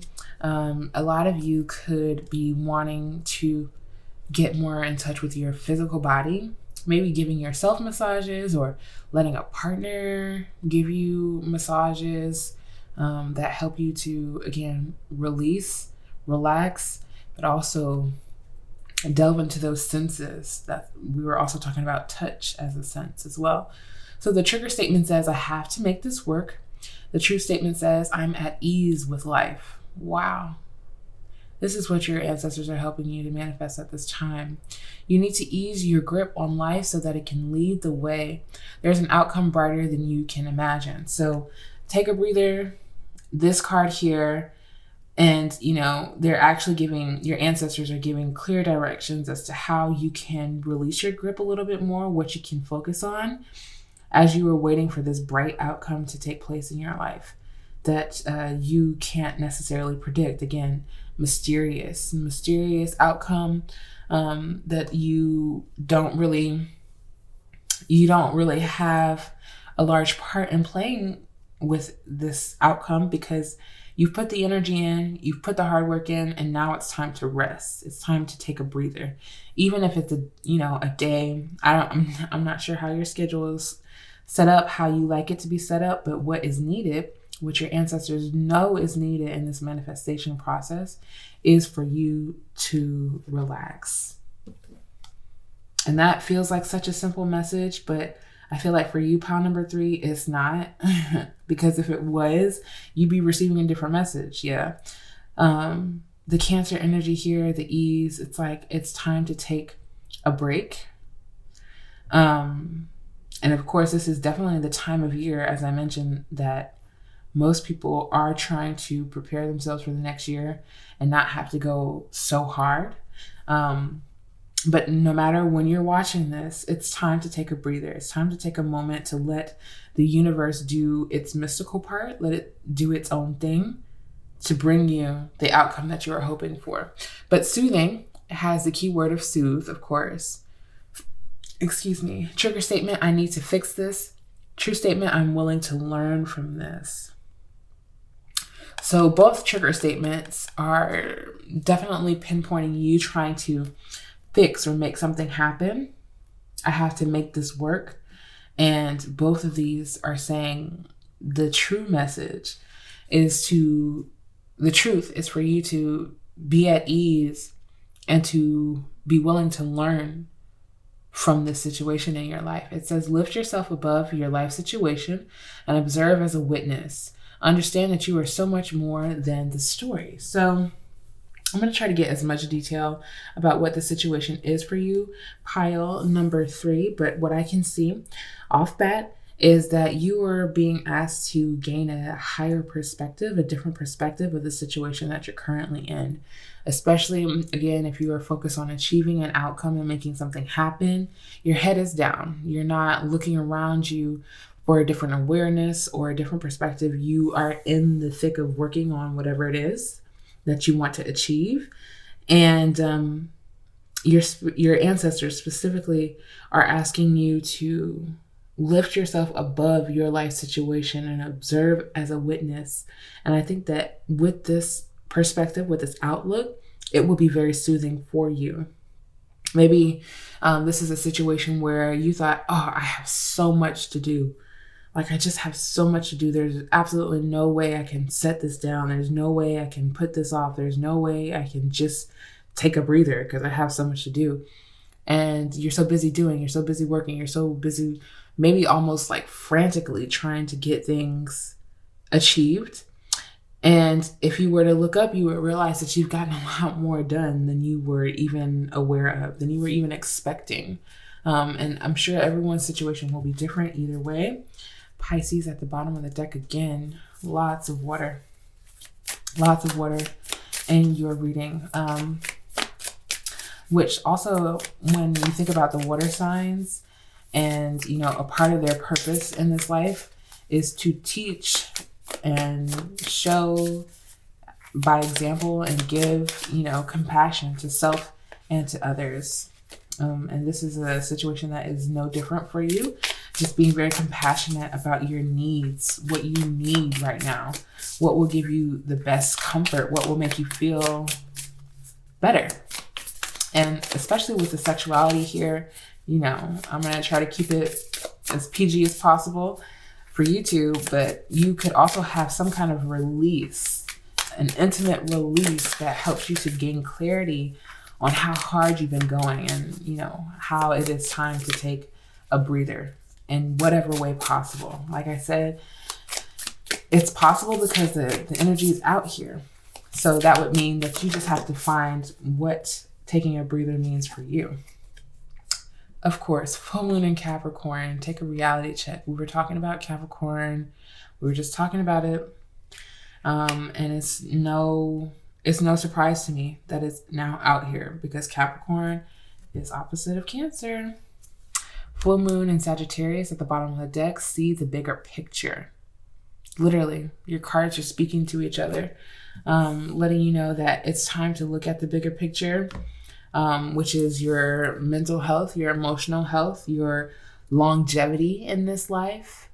You could quite possibly be leaning towards burnout. Pile number 3, and that's not how you want to start the year off. That's not how you want to exist. You want to be able to live a life where there's a level of ease and comfort that is also not just beneficial, but is abundant. Yeah. We all want something in the form of security and stability. Sometimes it's money, sometimes it's emotional, sometimes we need spiritual stability. We need to know that our spirit guides are with us, our God is with us, and that we're not alone spiritually. But you have to observe yourself. You have to observe yourself in order to speak up for your needs, in order to stand up and show up for your needs. Okay, you have the Lovers card, and it wants to come out reverse. So this means that self-care has been off a little bit. Self-care has been off in the way that you are taking care of yourself. Again, showing up for yourself and your needs. The Empress at the bottom of the deck, it's clear. Your ancestors are clear. And it's not like they're upset with you. They just see you doing what they have done in some way or another, which is really giving your all to other things and then wishing that you would have left a little bit of whatever it is that you gave for yourself. It's Lovers in the reverse is always pleasing another person, always making sure that the other person is pleased, comfortable, set up, set up right. So the reality check is looking at what it is that you need to feed yourself, what it is that you are needing. It's a clear message. It's a clear message. So maybe some of you, again, as you hear this message, you're like, okay, I need to book me a massage. Like, I need to really do something that is enjoyable for myself. I really need to. And maybe that's why you even found this reading as well, or how you found it. Your ancestors have guided you here based on the questions that you have repeating in your mind. The 8 of Wands. So you are going to be receiving a confirmation of some sort. You'll be receiving some kind of information, some kind of news, something. Maybe it's just energetically as well. Maybe it's not necessarily an email, but energetically you will be receiving a message to say, now is the best time. Now is the only time that this will be the best opportunity for you to do what is best for yourself.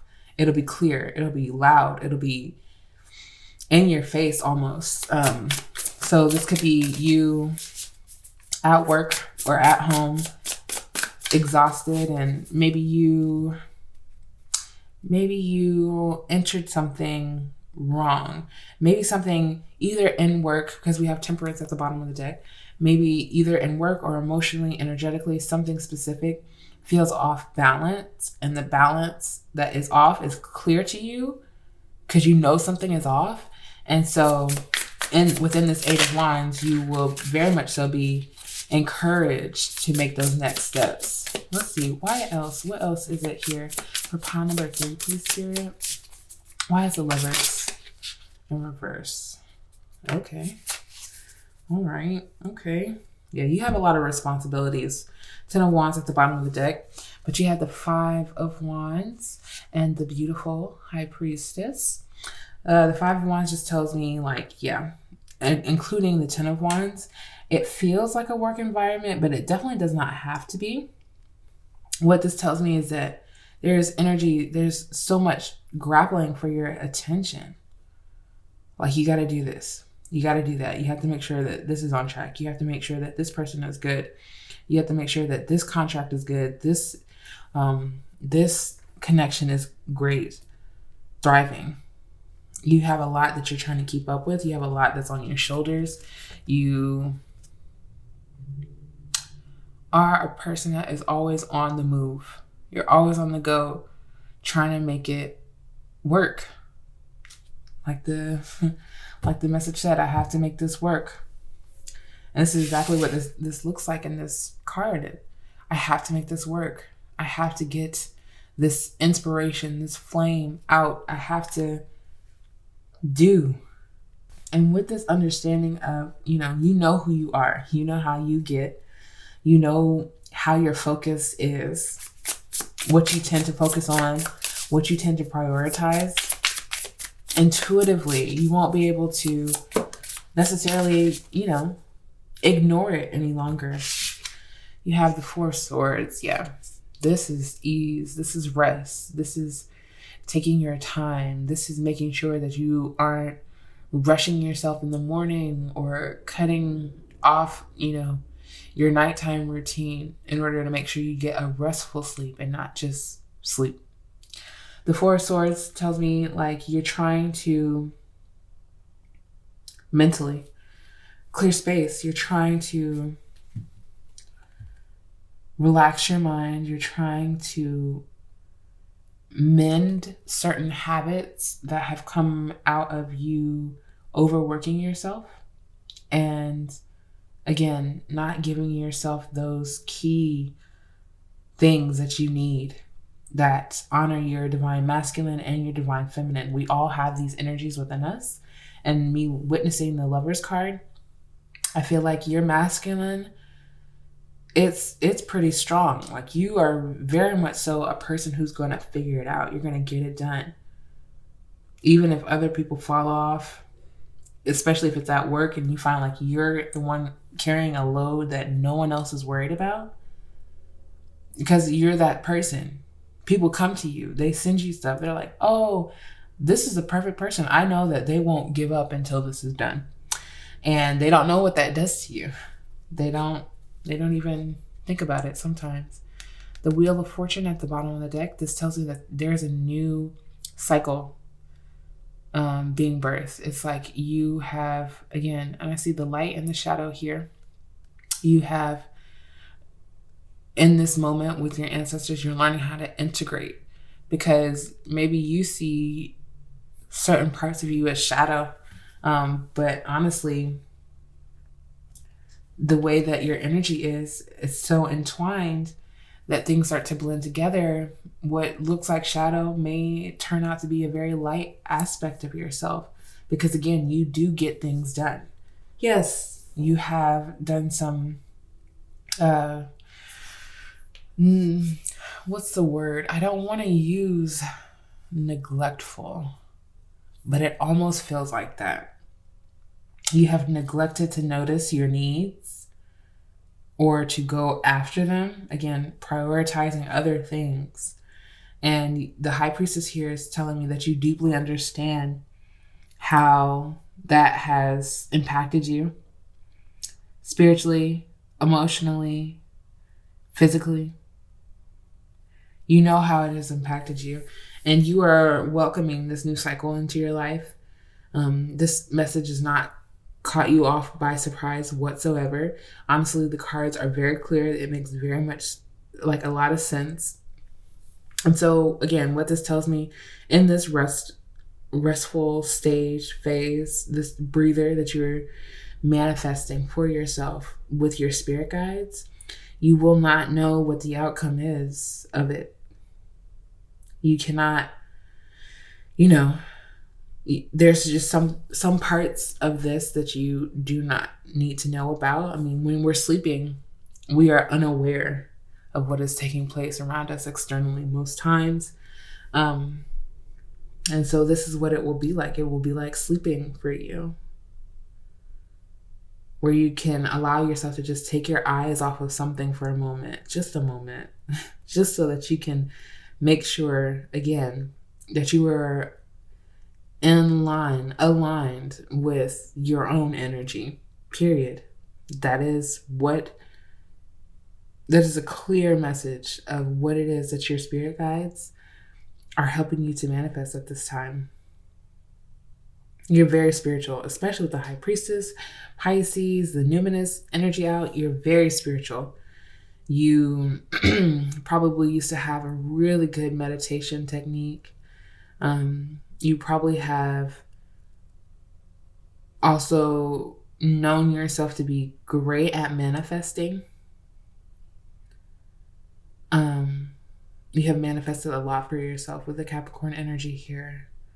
And again, that's why the reality check is needed. It's like, look at how far you've come.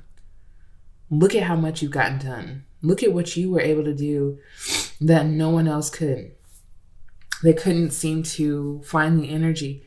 They couldn't seem to find the stamina to get done what it is that you were able to get done. And this is something to applaud. It's not something to uphold as a lifestyle or a way of being, because again, it's not sustainable for anyone to be on and to be going at all times. But it is something very much so that you have achieved that you need to be proud of. That pride is going to be a large part in how you are able to let go, drop back into yourself a little bit more. And you could, again, Eight of Wands also could mean some kind of recognition as well coming to you. Like, people have, of course, recognized what you are doing, but it will be so that everyone can see. And so that you yourself can see, like, oh, they are recognizing the hard work that I'm putting in. I am valued. I am appreciated. Great. So now let me value and appreciate myself by taking the break that I need. And especially if this is in regards to work or something personal in your life, and you feel as if the external environment is not allowing you to take the breather that you need, that's how you know that something is not necessarily aligned. Because you put in, you give in, you show up. Even fighting against your own energy, fighting against your own exhaustion, you show up. And so if they cannot honor you by saying, yeah, we'll give you some days off, or yeah, we'll let someone else pick up the slack for you while you take what you need, you're going to have to reconsider what this environment is really meant for. Is it meant for you? If you feel guilty on taking a breather, is it meant for you if you just find yourself in the same cycle of working harder and not necessarily with like working harder, but with like empty promises of vacation or whatever the case may be for you, pile number 3, make sure that the environment honors both your hard work and your softness. Make sure this environment honors your humanness and your need for rest. Because that is what your ancestors are opening up for you. That is what they are helping you to manifest, is this ability to rest. And you can't do that comfortably if you are facing guilt as well, or other people's energy and emotion. So that was a very direct message. I'm trying to see if there's any other energy that wants to come out.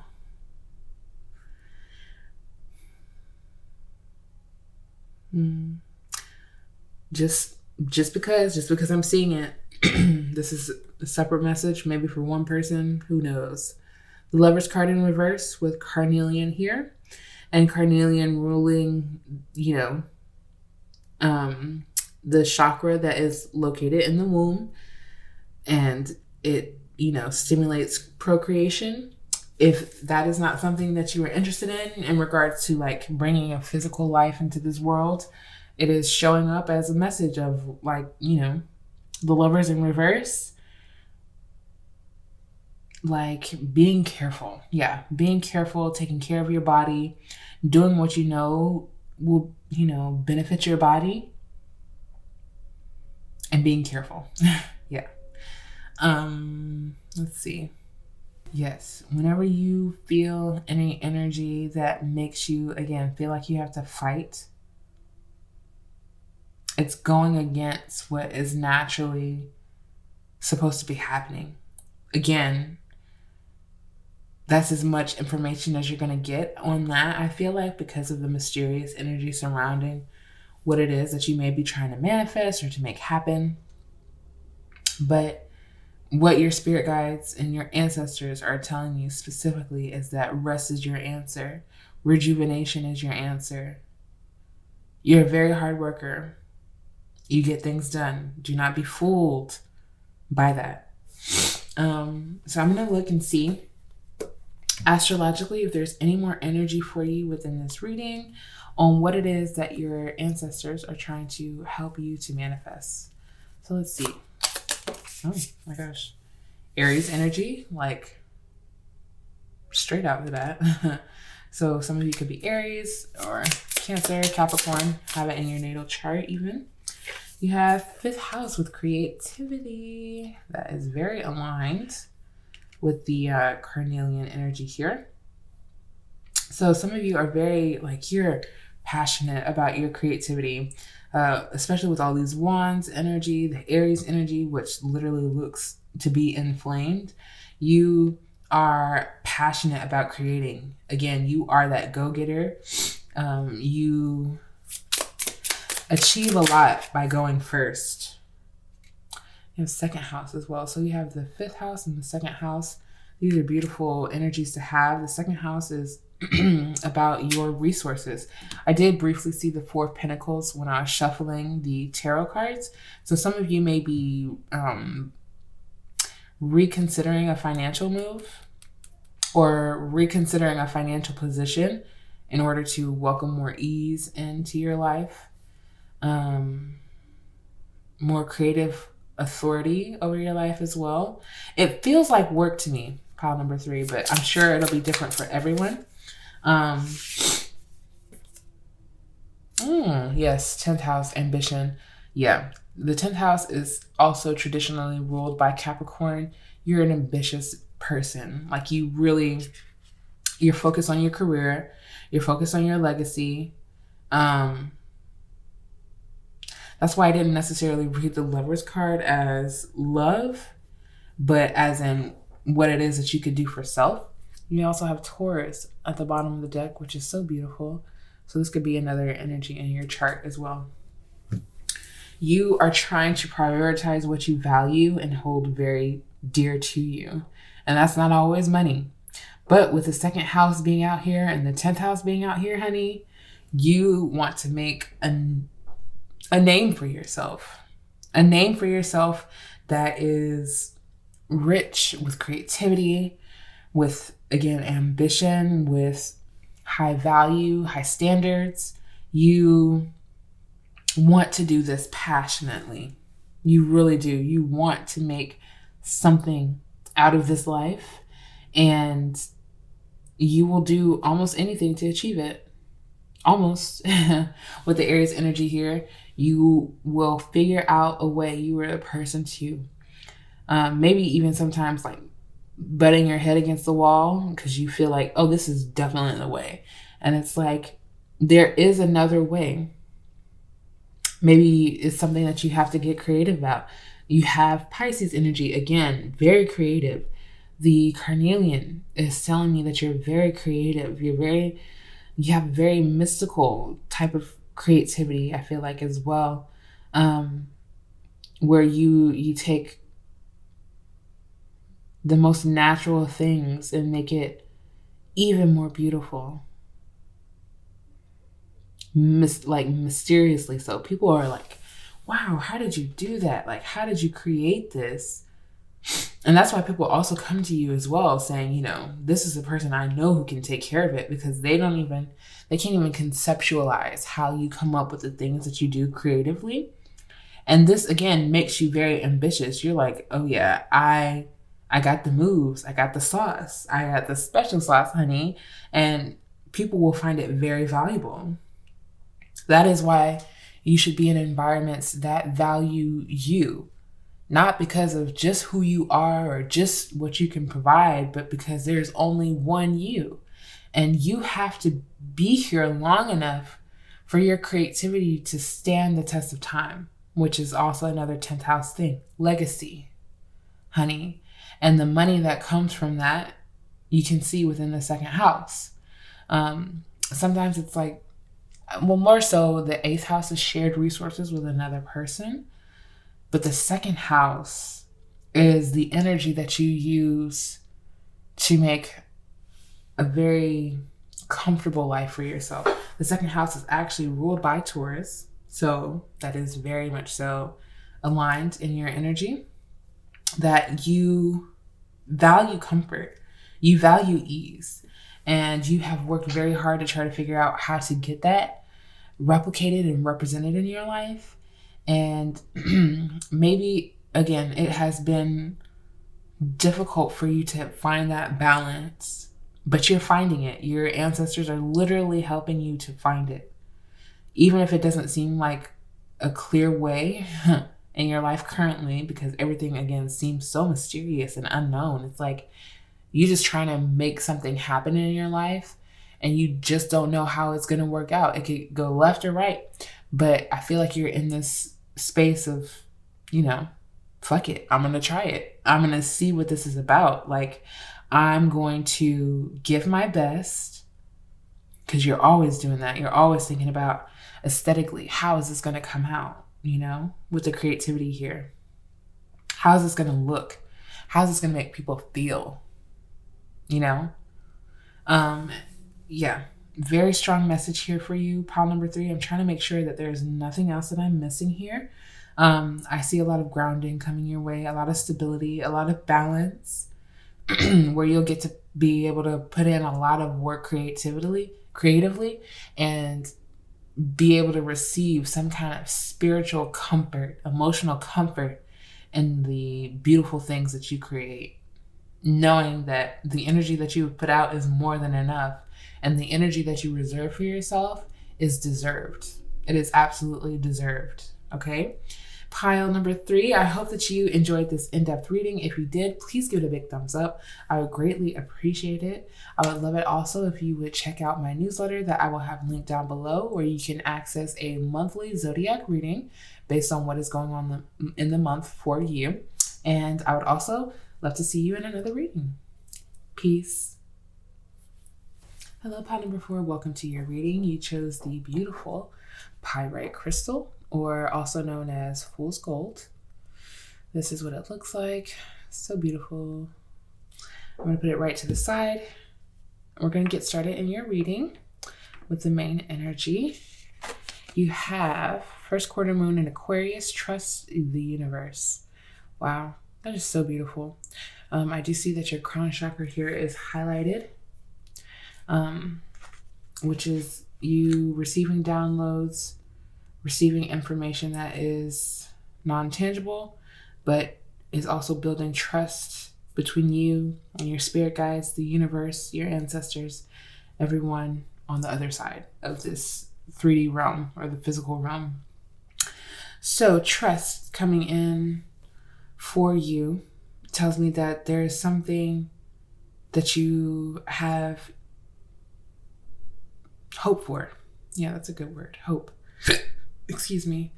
And with the Aquarius energy here, it is unique. It is especially something that you are looking for specifically, if that makes sense. Like whatever each person is looking for within pile number 4, it's specific to you. And maybe no 2 pile number 4s will be the same. Either way, what it is that you're holding out hope for, the universe is asking you to trust them. Your spirit guides, your ancestors specifically, the ones who are bringing you this message, is asking you to trust and to hold on in some way, but you're receiving this information spiritually through your through your crown chakra.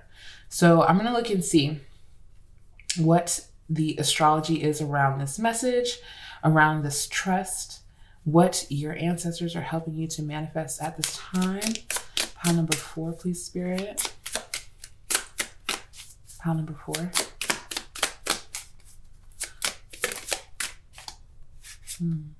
We had the first house flip over with self, but I'm going to keep shuffling to get a clear message. What is it that their ancestors are helping them to manifest, please, Spirit? Pile number 4. Too many. Too many. Just one card, please, Spirit.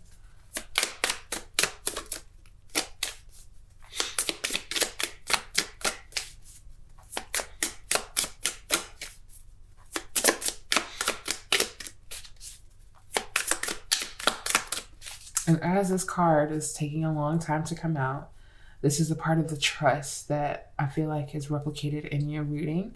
Something is taking some time, and you're being called to trust that whatever is meant for you will come to you in divine timing.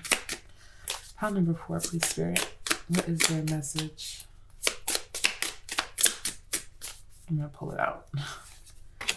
Okay, the sun, which goes along very well with the first house, even though we didn't keep it, because the sun represents astrologically our identity and how we identify and how other people can identify us.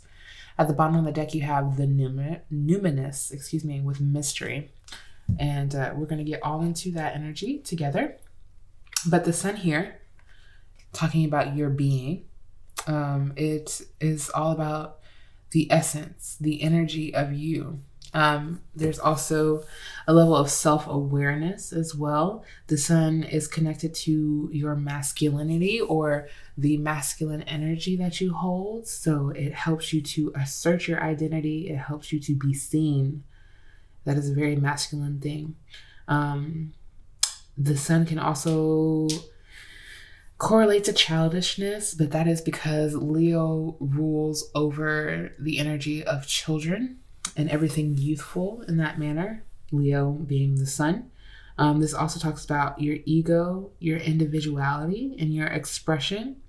It talks about how you are self-sufficient or your self-sufficiency abilities. The sun helps you shine. It is connected to your heartbeat, and it's also connected to the Father. Okay? So there is something that you need within this situation in your life. You could be a sun in Aquarius, by the way, or you could just have Aquarius energy heavily in your natal chart. What is this telling me? Yeah, there's something about you, how you're expressing yourself right now, that you're, I think, hoping to be received in some way. And there's trust. There's a trust coming in with you expressing and showing more of yourself, showing more of your identity. You could be a person who chooses solitude, even though we have Aquarius energy here, and they are very much so socialites in a way where they can communicate to anyone about anything. Almost like an Aquarius will know something about something, okay? And then they will share it with you. But you specifically, pile number 4, especially if you don't have Aquarius in your chart, you almost prefer solitude. And what I see is that your ancestors are helping you to crack out of this shell and to really show more of your passionate side, more of your heartfelt emotions, and the way that you exist privately. I think you are also you're trying to figure out how to show it a bit more publicly, but in a safe way for you.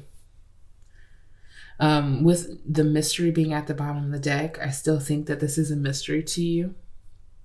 How you are going to be able to balance keeping your privacy, but also showing up individually and shining and being seen. Again, it's something about being seen. This could be something in regards to like your creativity, or if you have your own business, really being shown more at the forefront of your business. Because right now, especially if you're an entrepreneur, pile number 4, it could be the sense that no one even knows who runs your business because you're that hidden off. But even if it's not that specific to career, you are being like, your ancestors are manifesting this ability for you to be seen, because it is something that you need right now. And we are going to look at why that is. Let's see. Wow. Yellow calcite. And you see how beautiful this crystal is? You can't miss it. Just like the sun. And then you have rhodochrosite at the bottom of the deck, which is talking about the inner child. And we have the sun here, which is connected to our inner child as well, in a sense. But the yellow calcite is connected to mental clarity. And it says, calcite releases stagnant energy, and the color yellow enhances mental clarity. Yellow calcite can boost your brain power and intellect, and is especially helpful if you are studying, writing, or learning a new subject. Carry yellow calcite or place it on your desk to stimulate and sharpen your mind. Affirmation says, my mind is sharp, clear, and alert. I easily process and retain information. Oh, my goodness. Okay. So that fell. So this is something I feel like strongly that your ancestors are helping you to manifest right now, is mental clarity and mental confidence as well. Yellow can be around our confidence as well, and how we feel confident to learn new things, how we feel confident to speak about the things that we are learning about, even if we're a newbie, even if it's information we've never really picked up before, but we feel fluent enough to speak on it because it is connected to us directly in some way. This information that you are gathering and obtaining is absolutely meant for you to express and share. You have the yellow, you have the sun. It's bright energy. It's something that you're excited about. And again, you prefer solitude, especially when you are learning. You prefer it, but when you're being called to share that information, it's kind of like, I don't know where to start. I don't know who to even share this with. I don't know who will care. But I feel like that's less about what it is that you need to focus on and more about the releasing of stagnant energy in order for you to enhance your mental clarity. You're getting a boost intellectually, mentally, and you should definitely shine that light. With the father energy here, being in the sun, we all learn something from somewhere. I believe that our family is our biggest root. Even if we don't talk to them present day, even if we didn't grow up around them a lot, that speaks volumes. So the father figure in your life, or just the maternal figure in your life, figure in your life, could have really encouraged you to know things before you speak and to not speak on things that you don't know. I feel like parents are really good for that. Especially staying in a child's place, type of situation. And so this is something that you may really hold on to when it comes to your intellectual abilities. Where trust comes in is just trusting that the information that you receive is knowledge. It is true knowledge, whether people believe in it or not, whether people know about it or not, whether people agree with you or not. There is a certain level of knowledge that you hold within yourself that you have really come to learn more about, that you're being called to share. We're going to get all the way into it and how your ancestors are helping you. But at the bottom of the deck with the rhodochrosite, it says this crystal derives its name from the Greek word for rose, red, the color for love. The layers of white, gray, and black speckles resemble layers of sediment buried deep within. It is the crystal for retrieving and releasing old childhood wounds to heal the inner child, yes. Rhodochrosite invokes a soothing, comfortable energy to the heart chakra and promotes forgiveness and self-love. Affirmation: I embrace my past, knowing that it has made me the person I am today. Literally what I was talking about. You absolutely have grown into a very divine being. Like you communicate with your spirit guides, you communicate with your ancestors, the universe, and they communicate back to you. And that's some real stuff. Pile number 4, it's valid. It's valid information. And especially if you come from a family of Aquarius energy or anything like that, sometimes Aquarius needs the facts before they believe you. And that's not how spirituality always works. That's not how spiritual information is always received. You know this as a being who watches tarot, who may be interested in astrology or anything like that. So to try to exist in a world where people try to invalidate the information that you know and feel to your core is true, it's difficult. But people aren't placed on this earth. This is a direct message. People aren't placed on this earth to just believe in what other people are saying. You know, we all have to find our own way. And it makes it easier when we have a group, when we have a community that surrounds us of like-minded people, but it doesn't have to be black or white.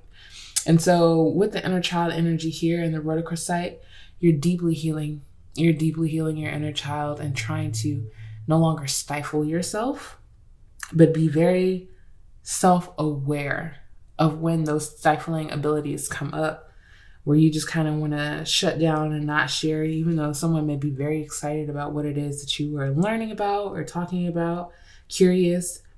And it could be even to the point where you are studying, learning more about whatever subject it is that has captured your attention at the time. And you kind of just shut it down because you're like, well, this doesn't make sense, or this is ridiculous, or I shouldn't be looking at this because X, Y, and Z said that they don't believe in it. And it's like, none of that matters.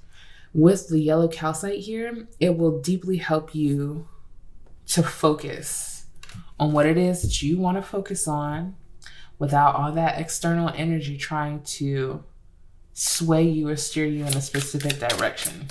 So let's see. Let's see what else your ancestors want you to know about what it is that you're manifesting at this time. For pile number 4, please, Spirit.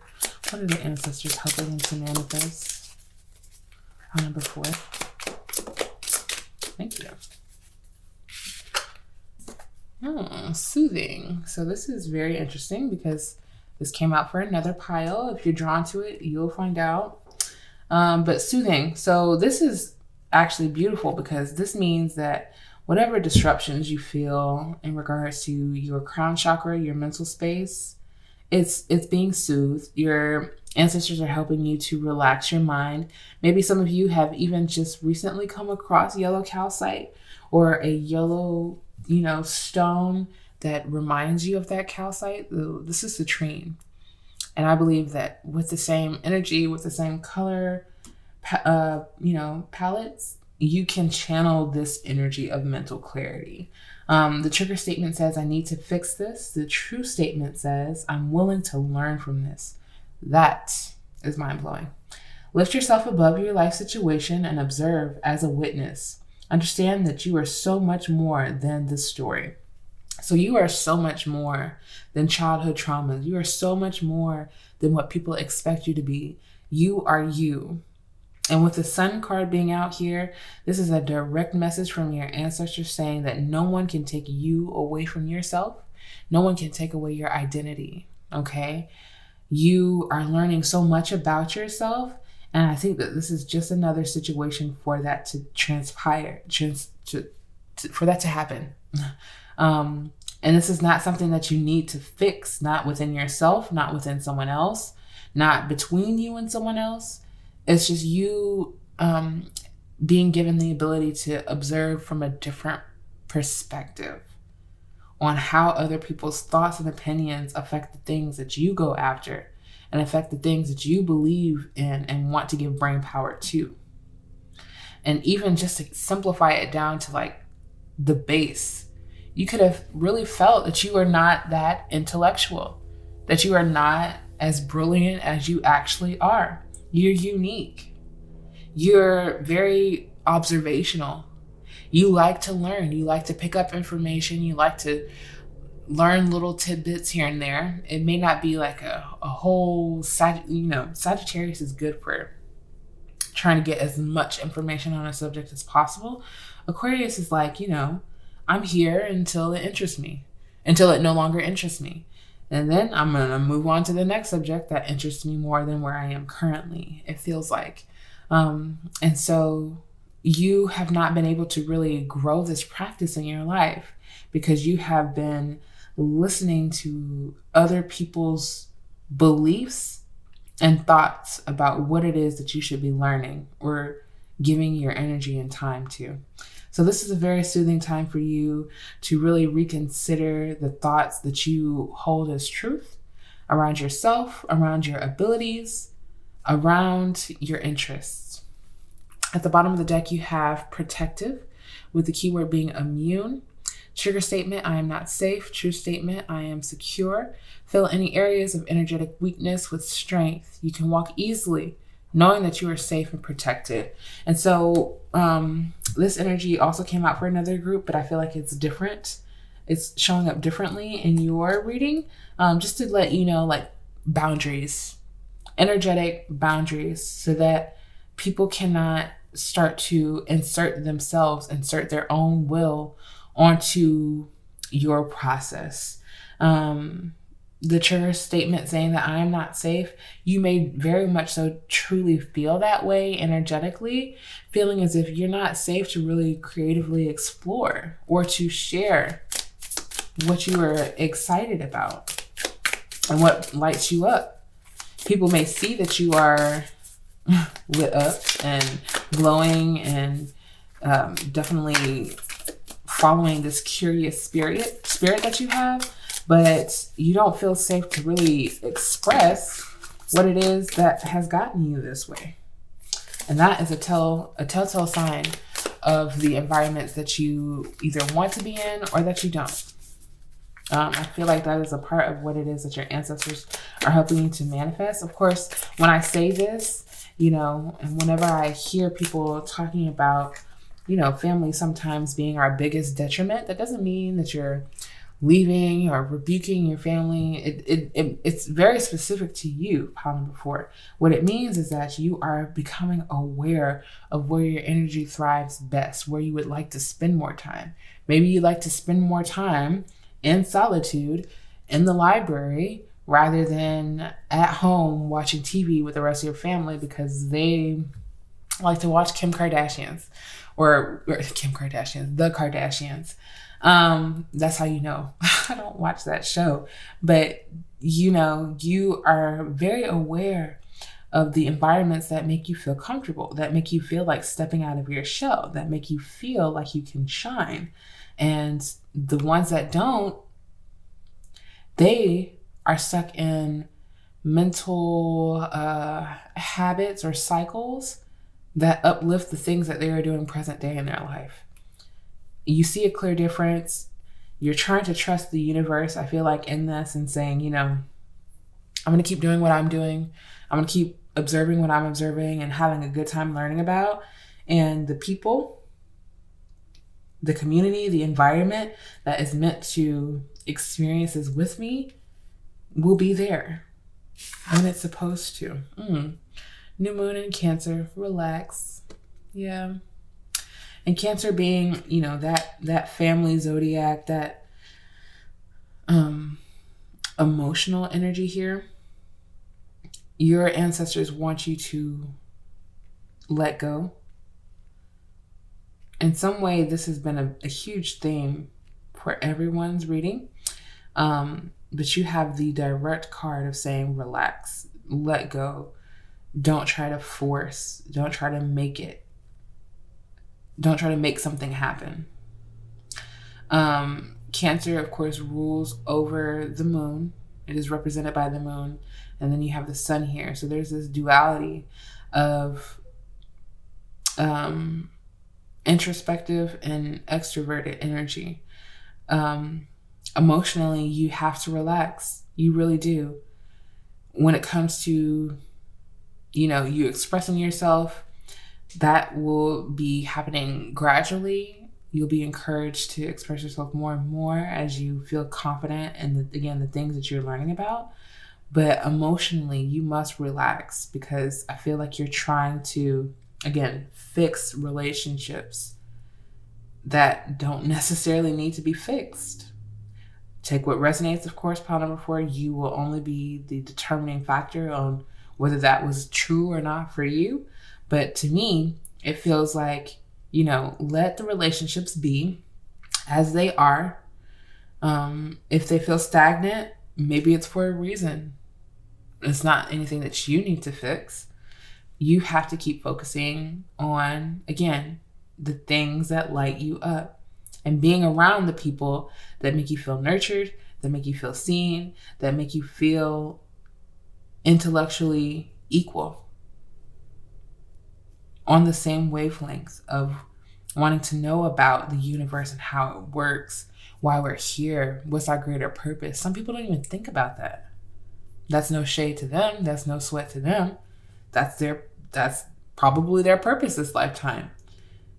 But for you need something deeper. You need something more meaningful. You need something where you can be more vulnerable, an environment where you can be more vulnerable to say, I really don't understand why we're here. And that kind of freaks me out. Let me learn more about it. Like previous lifetimes, life paths, and things like that. So, huge message. Full moon in Aquarius, be real. So doubling up on that Aquarius energy, your ancestors, they don't want you to have to hide. They want you to illuminate the room that you step in. They want you to shine. It is written in all of your reading.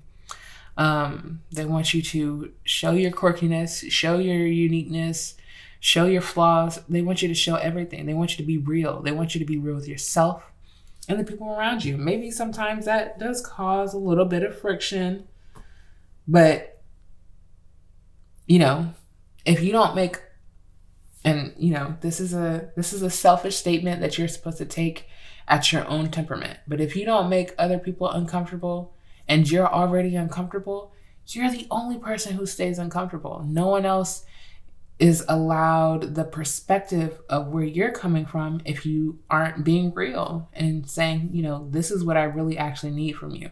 I actually really need you to stop saying that whatever I believe in isn't real. Like, it's not helpful. Like, I don't need you to say that. And if you keep saying that, I'm just not going to tell you about anything because you don't believe it's real anyway, type of energy. And I don't encourage that kind of hostile energy all the time. But when it's necessary, when it's needed, and when it keeps you from trying to put band-aids on these monumental differences between you and other people, you have to be real. You have to be honest. You have to say out loud, this is not aligned with me. This is not aligned with my energy. That is how your ancestors also are helping you to manifest even more of what is aligned when you speak and say, my heart doesn't beat for this. My heart doesn't beat for the Kardashians at 8 p.m. on whatever day that comes on. My heart beats for astrology. It beats for numerology. It beats for psychology and physiology, like learning, deep learning about some really mysterious and spiritual things. Not just UFOs. Everyone will be quick to say, oh, you're into aliens and all that other stuff. It's like, no, I'm into what I'm into. Don't try to downplay it as, woo-woo or whatever. You deserve to be in environments that don't make you tense, that don't make you reactive, that don't make you try to predict how people are going to react to you. Yes, the Hierophant. It came out sideways, so this tells me that you want deeply, and this is the Sagittarius energy that I was sensing as well. You want deeply to just take a big drink out of, like, if the universe had a cup filled with all of the knowledge that that a human has ever observed within the span of human life. You just want to take a sip. You just want to know more. You just want to be at the foot of the universe, or at the feet of the universe, to say, show me more. That is the Hierophant. The Hierophant is someone who dedicates themselves to a higher learning. They dedicate themselves to being connected to God, to source, to spirit, and they try to learn more. Oh yes, especially with the numinous here. You have ESP, and I can't remember what it stands for, but I do believe that it's like psychic communication with the spiritual realms. So you're into, again, not just tarot, but mediumship. You're into that deep connection with the ones who no longer walk with us physically, but walk with us spiritually. That's deep.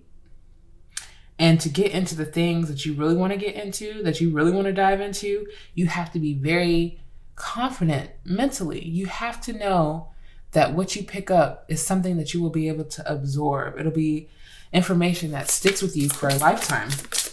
Wow, the Hierophant and the High Priestess, period, boo. Period. And you also have Three of Swords. Yeah. Someone has made you feel like intellectually like dirt. I'm sorry.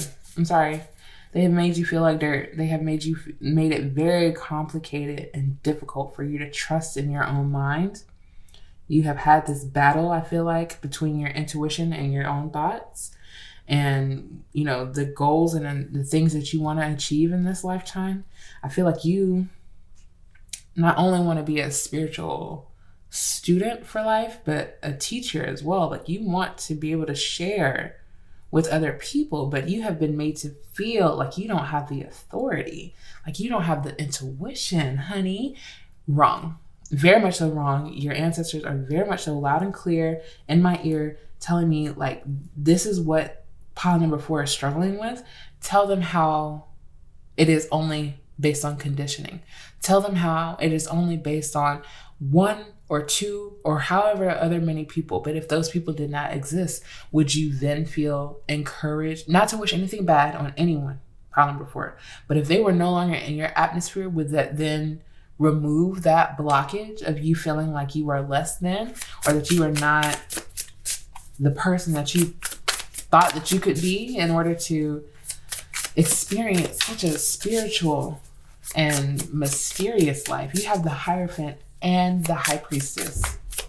So everything that I was speaking on about the Hierophant, double it in regards to the High Priestess. Just double it. The High Priestess is the yin to the Hierophant's yang, if that makes sense. Where you feel your intuition, where you feel things through, where you receive information that nobody else believes because they don't see it written down in a book somewhere. And that's not the only way that you can receive information. That's not the only way you can receive true knowledge. You are psychic. You are a psychic. You are an intuitive. You are empathic.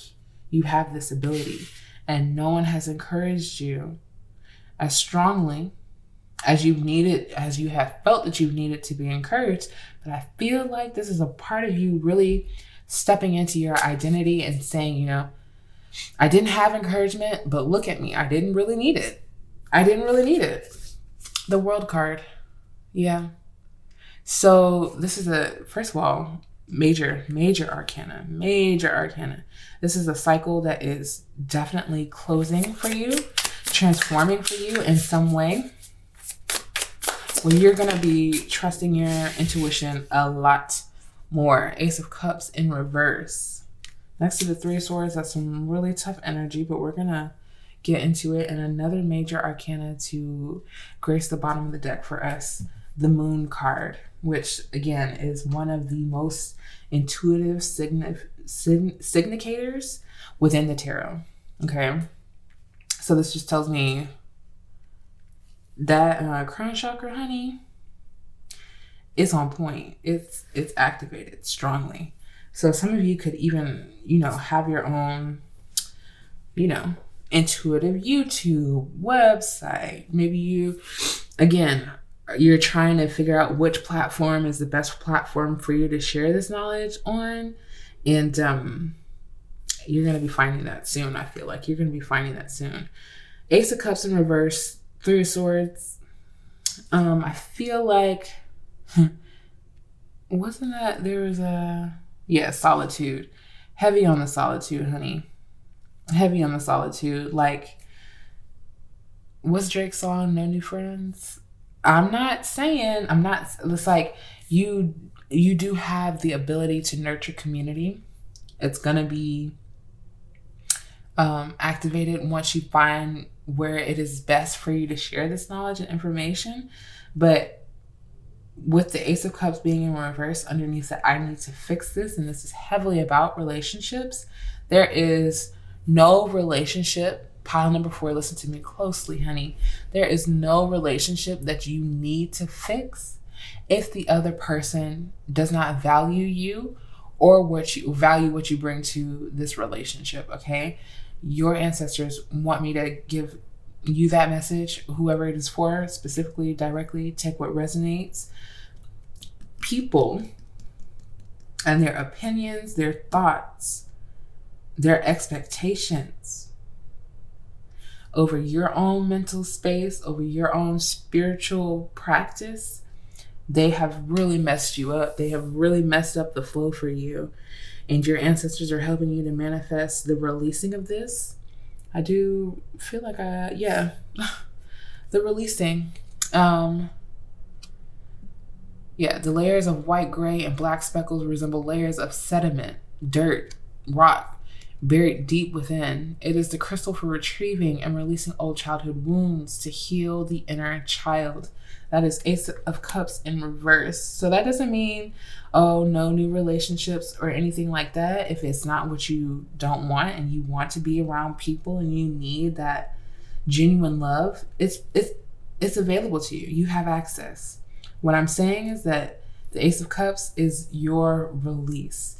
So it may look really emotional. It may look like you finding a place out in the middle of nowhere where no one is around and you feel that it is safe enough for you to scream, let it out, evoke these emotions that have been buried underneath, that have been silent, that have created any kind of stagnancy in your life externally. You are communicating with your spirit guides, your ancestors. You're trying to ask them to help you to remove this wound or to heal it, soothe it, yes, with a balm of intuition, understanding, and compassion, not only for yourself, but for your process. This is such a deep message. File number 4, I feel like you are aligning your heart chakra right now. I feel like your crown chakra heavily activated, heavily. But you are readjusting, fine tuning your heart chakra. You're trying to make it sing again, but for the things that you really want it to sing towards. And this is how we insert the knowledge piece. This mental clarity is going to make you feel so good because you're going to know, like, this is coming from a place deep within me that is aligned to what I need and what I want. And I've listened closely. I've made sure that pain and trauma is not tainting my perspective of what it is that I want to experience. spiritually. I do believe you're not only doing inner child work, but you are definitely doing a lot of shadow work. And if that is the case, be sure to go back in my channel and check out the pick a card that I did in regards to like what shadow work you are doing right now and how that is manifesting in your life. If you are interested, I do highly encourage it, pile number 4. But I feel like you're doing inner child work, shadow work. You're also being very much so grounded and present in the things that you want to consume. Again, you want to consume the things that affirm your beliefs. And again, it's not to say that one person's belief is better than the other. You're trying to find what works best for you. I feel like you are coming from a place where you've been fit into this box and you've been told not to move out of this box, not to explore, not to discover, not to be curious. That doesn't work for you. It hurts you.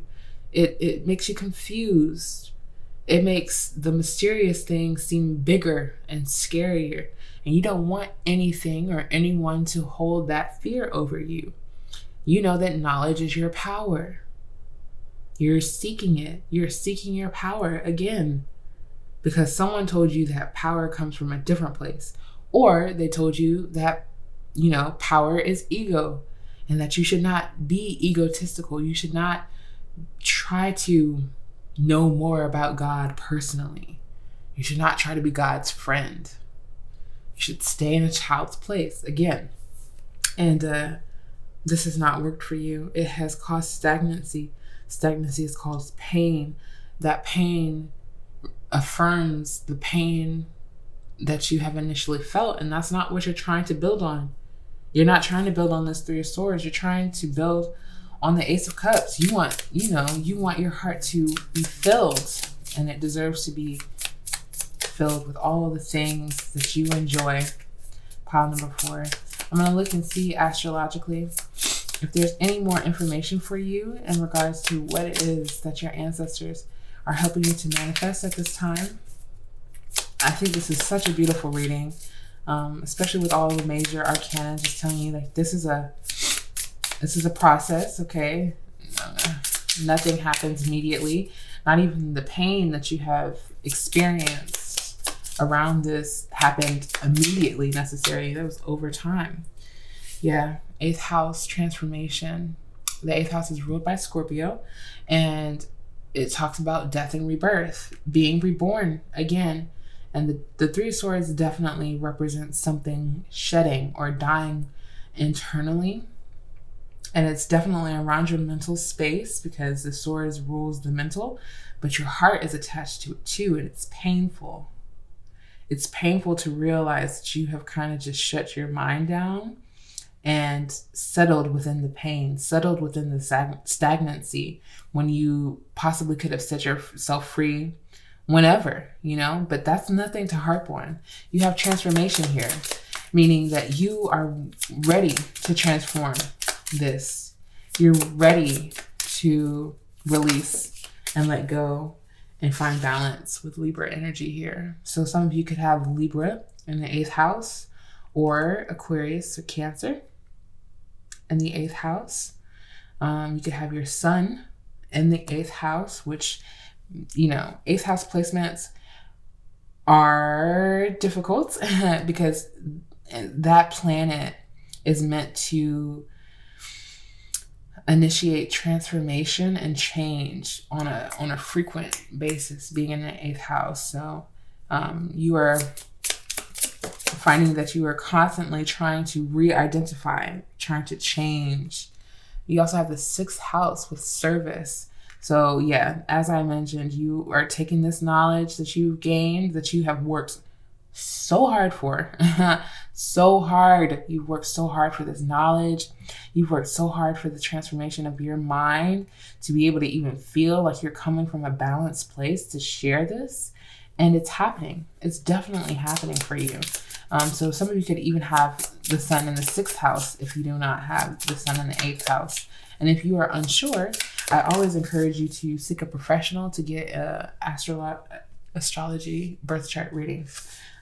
Scorpio, like, I'm not even surprised that Scorpio is the last card out for you, because talk about big change and death and transformation. Gemini at the bottom of the deck for you. So your curiosities are supporting you. Knowledge is supporting you. Balance, that yin and that yang here within the Gemini, is supporting you to nurture your mind, nurture your belief in yourself, but also go for it. Share. The Scorpio, again, we were talking about solitude as a default preference for you. So you're good for it. You're definitely good for keeping to yourself. And again, you're still trying to find that balance. Again, Libra has the scales, but it also has the yin and yang symbol here. Another iteration of saying, like, you're trying to merge and transmute the pain into purpose. You're trying to make it purposeful, to show and teach others, like, not only is this the information that I'm giving you, but this is how hard I had to work to overcome my own self, my own demons, and other people's that have attached onto me in order to provide this service for you. Again, I don't know how you would necessarily translate that to your community in a way that makes other people feel comfortable to say, wow, I see myself in you. I see my journey in yours. And I didn't know that there was anyone else out here dealing with the things that I was dealing with. Meanwhile, they're all themes to this story. And everyone's theme looks different. The details of the theme look different. With Scorpio being here as the final energy, it tells me to tell you to let things transmute. Let things change. Let things go. Let things happen without you having to be physically present or aware. Because if you were not present, you weren't meant to be. It wasn't necessary for you to be. The Scorpio energy tells me to tell you to stay focused. Invest in what it is that you find valuable. Invest in energy, time, whatever. It doesn't necessarily mean money-wise. Just invest your time and your energy, your faith, your trust, and what it is that you feel like attracted to, drawn to. And let the other stuff fall away. Let it shed, let it transform, let it die. And whatever the energy is that keeps you captured, that keeps you silent, that keeps you from shining, let it die. It doesn't belong to you. You don't need it. You don't need to be hidden. I feel like you feel safer when you are in solitude or when you are hidden, because that's where you feel the most understood, is by yourself. You understand you. You understand why you're so curious or why you're so passionate. But there's also other people to share that with when the time comes and when it feels right. Okay? Pile number 4, I hope that you enjoyed this in-depth reading, because, honey, your ancestors went in. They surely did. If you did enjoy this reading, please, I would appreciate it so much if you give it a big thumbs up. I would greatly appreciate it. I would love it if you decided to join me on my newsletter, which I will leave linked down below, where you can access a monthly reading for your zodiac for the month ahead. And I would love to see you, pile number 4, in another reading very soon, I hope. Peace.